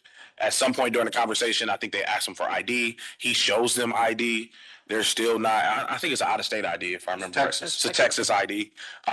He was a Texas truck driver who had had his truck nearby. Yeah. And had just gone in to the bar and was there 20 minutes when they approached him and this ensued. They don't claim any sort of belligerence on his part. They're not saying that he was causing a scene or he was fighting them or anything like that. They just make this decision that they need to detain this man in order for authorities to show up. And when the authorities show up and they're questioning him, it's very clear that the officers who arrive are immediately kind of like, what's going on here? And how is this happening? And they're trying to figure out, because they're officers, right? So they're trying to figure out how these officers could have come to such a ridiculous conclusion, to do such ridiculous things. So I do have a question. Investigator Boker, is it standard practice for off-duty Cleveland police officers to execute immigration laws outside of the city of Cleveland? Not even on duty. I was gonna say. And they believed, I think, and it comes out that they thought he might be a terrorist. So it wasn't just illegal alien, he might be on a terrorist watch list. Right, because they did say that. They said check the watch list. Check the watch list. Yeah, they said check the And watch on what list. grounds did they believe that? He spoke with an accent and he was from another country. He was from an African country, even though he had become a US citizen. Those were the grounds. Yeah, basically they saw his skin tone, heard his voice, knew that he might not have grown up here, whatever decisions they made. Yeah, and yeah, not only are they that, not only is that not CDP policy to even enforce those kind of federal laws, I think it's actually illegal for them to even try to do so. In essence, they thought he was a terrorist as they were terrorizing him. For sure. For sure. So lastly, Investigator Booker, any of these things that they dreamed up, any facts to go along with it other than the racial profiling of the fact that he has an accent and he's not from Ohio? No, that was the basis. And I should point out too, that we mentioned a YouTube video. It was a YouTube video, but it was the Brunswick Police's WCS camera from when they responded. Right. So it's a YouTube video, but it's a copy of Brunswick Police. And we got Brunswick's Police Department report, which was included in the exhibits. And we've got the convictions by a jury, proof beyond a reasonable doubt. I would point out that the detective had said he was following the other officer's instructions, believing that he should be detained, and thought it was a dereliction of duty not to do so. So he blamed it on the other officer, even though he was involved in the whole thing from the get-go. Were we able to question the Brunswick officer? No, we did not. Okay. But this, by the way, this criminal conviction just occurred March 26th. Yeah. And a lot of times in these cases, an officer's convicted and they resign. Even with IA, they get a conviction because the reality is, once you have a felony conviction, you can't carry a gun. So you can't be a police officer. Yeah. So he hasn't resigned yet, though. Are they of the mind that they didn't do anything wrong? Yeah. Yeah. Wow. So they both claimed that they were on a task force with some federal agencies. They right? both were on a task force. It's my understanding that he was taken off the task force right after Yeah. this. Yeah, Okay. they were He was on both like the taken. ATF. He was on the task ATF force. task force. And they booted him. Yeah, which to be fair, he's still not a federal Defense agent. was that, I forget the name of the other guy that was with him. LoJack. Went out and said that I'm gonna go confirm that he's an illegal alien, and came back in and said, I checked it all out. He is. He So didn't. Kopchak's defense was, at that point, we knew that I was told and I knew he was an illegal alien. I would be remiss in my law enforcement duties if I didn't take action at that point in time. And whoever was his buddy who was drinking with, who came back in and told me, he said, he ruined my life by lying to me. Yep. So that was Kopchak's defense, that he was acting as a law enforcement officer, and they kind of aimed toward he could be on a terrorist list. We've got to do something here. And the jury did not believe that. Right. No. And that's hence why he was convicted of all counts. And when Brunswick or Hinckley ran everything, they confirmed that he was from Texas. And what the other guy had said was not confirmed at all. So I don't think he ever ran anybody. Or I don't know what he did. He ended up pleading guilty too. Yeah. And he testified in the trial as well. Yeah. Against Kopchak. We were going to request a transcript, but we already have a conviction. Yeah. That So it's 12:18, and we're gonna have to get through a few motions. So I will ask. I mean, does anybody have anything pressing that they would like to add that they feel like is necessary? And we're good. So this will move forward. I think we all probably have a good idea where that we may be leaning on this one.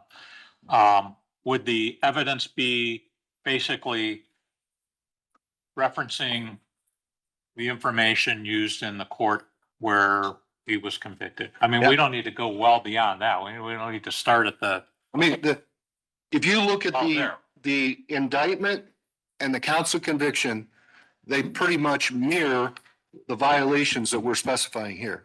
Unprofessional conduct, biased policing, ethnic intimidation, unlawful detention. He was convicted of 2 counts of abduction.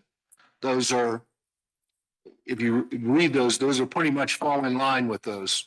And the assault goes in line with the later allegation that I've raised about excessive force. It was unlawful. Okay. Any other pressing statements or questions? Okay. Make the motions unless somebody else really wants to. Okay. In case number 2024-0190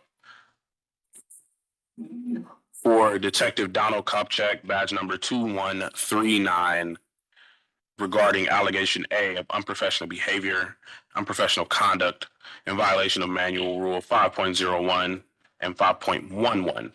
I move for a finding of sustain as the preponderance of the evidence, including interviews, including WCS footage, written reports, as well as the counts of conviction and the indictment from the Medina County Court. It all supports that the alleged conduct did occur and was inconsistent with division standards in violation of Manual Rules 5.01 and 5.11. Specifically, that Detective Kopchak behaved absolutely in a reprehensible fashion. Was completely unprofessional in making his determination to detain a lawful U.S. citizen as a potential illegal alien or undocumented, an undocumented immigrant, rather. And I think I'll leave it there. I don't think I need to really go much further than that to sustain the motion. So again, my motion is for a sustained finding based on the officer's actions. I'll just add to the reference to potential terror. Sure. And that he called him a potential terrorist. Second that. All right, we have a second from Member Willis. I accept the the friendly amendment. Can I get another second? Second. Seconded from Member Willis. All those in favor say aye. Aye. Aye. Any opposed? Any abstentions? That motion carries. All right, I move that this be considered a group 3 violation, and not just a group 3 violation. I move that the discipline specifically be enacted as termination for this offense for under a litany of things, including excessive force, physical force, not within policy. I know we don't have another determination for that, but discrimination, bias policing, dereliction of dereliction of duty, felonies and serious misdemeanor under felonies, serious misdemeanor offenses. I think that probably covers it. But yeah, so again, my motion is for a group level 3, but not just a group level 3, specifically for termination. Second. Seconded by Member Sharp. Those in favor say aye. Aye. Any opposed? Any abstentions? That motion carries. All right, same case, 2024-0190 for Detective Donald Kopchak, badge number 2139, for allegation B for bias policing in violation of Manual Rule GPO 1.07.08 and 2.02.02. I move for a finding of sustained as the preponderance of the evidence, including WCS footage, written reports, as well as the counts of conviction, of indictment and conviction from the Medina County Court, all support that the alleged conduct did occur and was inconsistent with division standards in violation of the aforementioned GPOs, specifically that Detective Kupchak used both racist and nationalist views in carrying out his alleged police duties. Second. Seconded by Member Willis. All those in favor say aye. Aye. Any opposed? Any abstentions? That motion carries. I move for a Group 3 violation for those, and not just Group 3 violation, move specifically for termination for the reasons stated before, including excessive force, as well as, committing a felony. But I would also like to add in that specifically CCO 115-4 states that termination will be the presumed discipline for racist, sexist, anti-LGBTQ+, anti-immigrant, national origin-based, or otherwise bigoted conduct, slurs, or language used in the course and scope of employment. I think that falls squarely within here. So again, my motion is for termination. Second. Seconded by Member Miller. Those in favor say aye. Aye. Any opposed? Any abstentions? That motion carries. All right. Same case, 2024-0190, Detective Donald Kupchak, badge number 2139. And this is for criminal conviction, allegation C, under Manual Rule 2.01. The criminal convictions were for criminal abduction, in violation of Revised Code 2905.02A1C. Started another count of abduction for 2905.01A2C. Ethnic intimidation under 2927.12A-B, and assault 2903.13A-C. So in relation to those violations, I move for a finding of sustained as the preponderance of the evidence, including WCS footage, written reports, and the counts of indictment and conviction from the Medina County Court, all support that the alleged conduct did occur and was inconsistent with division standards in violation of those aforementioned GPOs, specifically that Detective Kupchak was found guilty of all of those counts based on his aforementioned conduct. Second. Seconded by Member Willis. All those in favor say aye. Aye. Any opposed? Any abstentions? That motion carries. Chair. Yep. I'd like to add a allegation. Hold on, let me get a Oh, sorry. So I need a group level. So I move that this be considered a group level 3, and specifically for termination for the same reasons stated before, but particularly here for felonious convictions. I'll just leave it there, specifically for felonious convictions. Second. Seconded by Member Sharp. Those in favor say aye. Aye. Any opposed? Any abstentions? That motion carries. You want to add? All right, yes, Chair, if I may. I'd like to add an allegation in case number 2024-0190, allegation D, excessive force against Detective Kupchak, badge number 2139. My recommendation is for allegation excessive force based on the preponderance of evidence in that Detective Kupchak was in violation of GPO. Sorry, was that the GPO manual? This is GPO. It was GPO. GPO 2.103 sub C1 based on a preponderance of evidence and Brunswick Police WCS shows the detective holding the complaint down, and the assault conviction 2903.13 AC, my recommendation is for excessive force. I will add a friendly amendment to the allegation that the GPO is 2.1.03, subsection C1, just so we clear. You didn't say sustained. And then, You didn't say sustained. Oh, You didn't say the word sustained.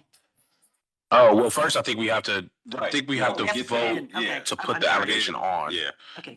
that's why I didn't say. And that it also be for use of force, not for lawful purposes. Is that right? Okay. You accept that friendly amendment? I accept that friendly amendment. Okay. Thank you.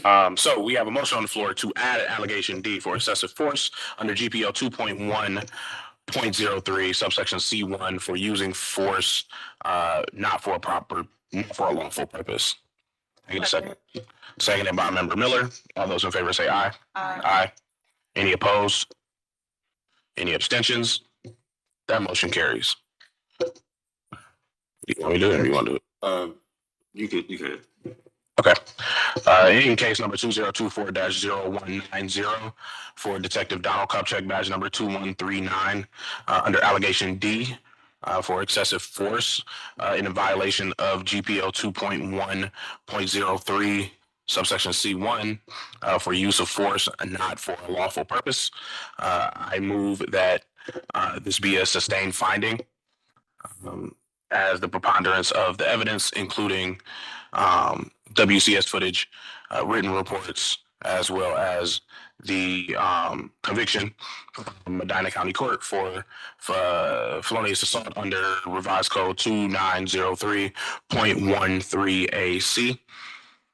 Support that the alleged conduct did occur and was inconsistent with division standards in violation of the aforementioned GPOs, specifically that Detective Kupchak physically restrained a citizen under false pretenses and biased policing.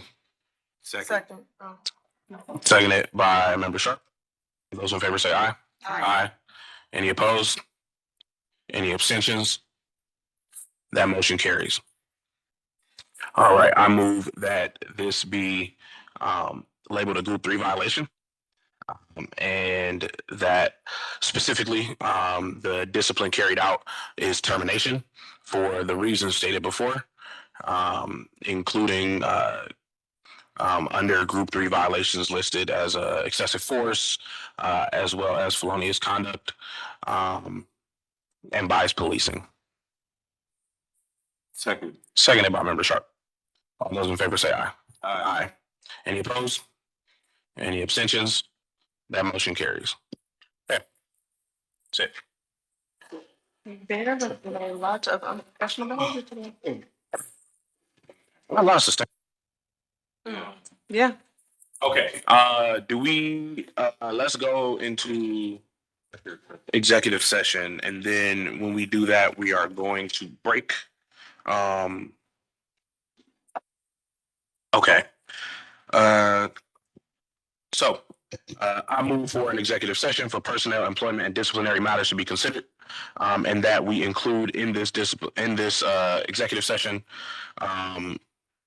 obviously our counsel from the City of Cleveland Law Department, as well as Administrator Hess, General Manager Watson, and our administrative assistant, Jalecia Fair Johnson. Am I missing anybody who may need to be in there? No. Okay. So we need a roll call vote. First, can I get a second? Seconded by Member Sharp. Roll call vote. Brandon Brown. Aye. Diana Saganovich. Aye. David Gatton. Aye. Genoa Miller. Aye. Glenn Parker III. Billy Sharp. Beverly Willis. Aye. All right, with that, the motion passes, and we will now be in executive session.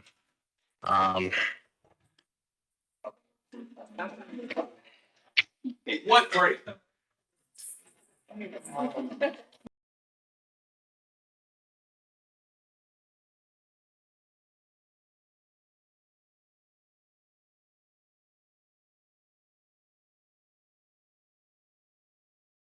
later than what I thought.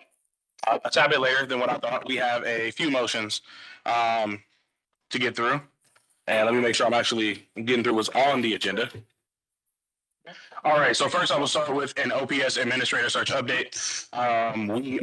We have narrowed down our administrator search, and we are moving into the last phase of interviews. So hopefully we will have those last phase of interviews done within the next week or two. And after that, we will be making a hire. So we are really, really close. We are excited about our candidates. So we are really looking forward to that.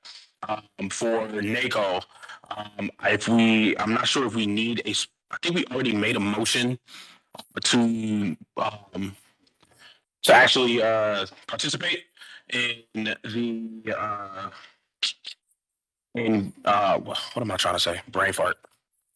In actually doing a panel and actually presenting. So, for the record, we are going to move forward with this proposal, and we're going to be doing the panel. As far as I do not remember off the top of my head how many people were supposed to be on the panel, but we need 4 people for the panel. Okay, I'll be on the panel. I'll be on the call. Billy wants to be on the panel. Shanoa wants to be on the panel. Anybody else want to be on the panel? Waverly Willis will be on the panel. Anybody else? You want to be on the panel? I can't go. You can't go. Okay. What? You want to be on the panel? Glenn, yes, you, Glenn. Glenn Parker the third. Do you want to be on the panel? Glenn will also be. Does it have to be 4 or can it be 5? 2 to 4. 2 to 4. Okay. I'll eliminate myself. I was very excited, Glenn. I was like, yo, we grow. Okay, all right. Well, maybe somebody will get sick and we'll figure it out. We'll figure it out. Knock on wood. Oh, did someone get sick? Yeah, I know. I knocked on wood, man. I knocked on wood. Sorry. Chair. Go, Chair. Yeah, hi. You need to make sure you don't forget to certify those funds for the, For NACO. for that, case you're farming out today. You don't think this- You need to do that today. Okay. Oh, okay. I need you to. You have your laptop in front of you? No, you don't. You do, but you don't. I don't remember how much I was supposed to be for. Okay, you got a case number? Can somebody give me the case number while I'm doing this other stuff, and then we'll go through that. For board members, that's just approving money to pay for our outside counsel for that particular case. Okay. Okay, so we have 2 investigator positions that are open. And I am going to move that we hire person ID number 5616272 into one of those positions. And I'll start with that so that we can make 2 separate motions. So this was our first choice. And so again, that's person ID 5616272 as a new investigator. Can I get a second? Second. All right, seconded by member Miller. All those in favor say aye. Aye. Any opposed? Any abstentions? That motion carries. All right, I also move that we hire person ID number 648644186 as the other investigator position. Can I get a second? Second. All right, second by member Sharp. All those in favor say aye. Aye. Aye. Any opposed? Any abstentions? That motion carries.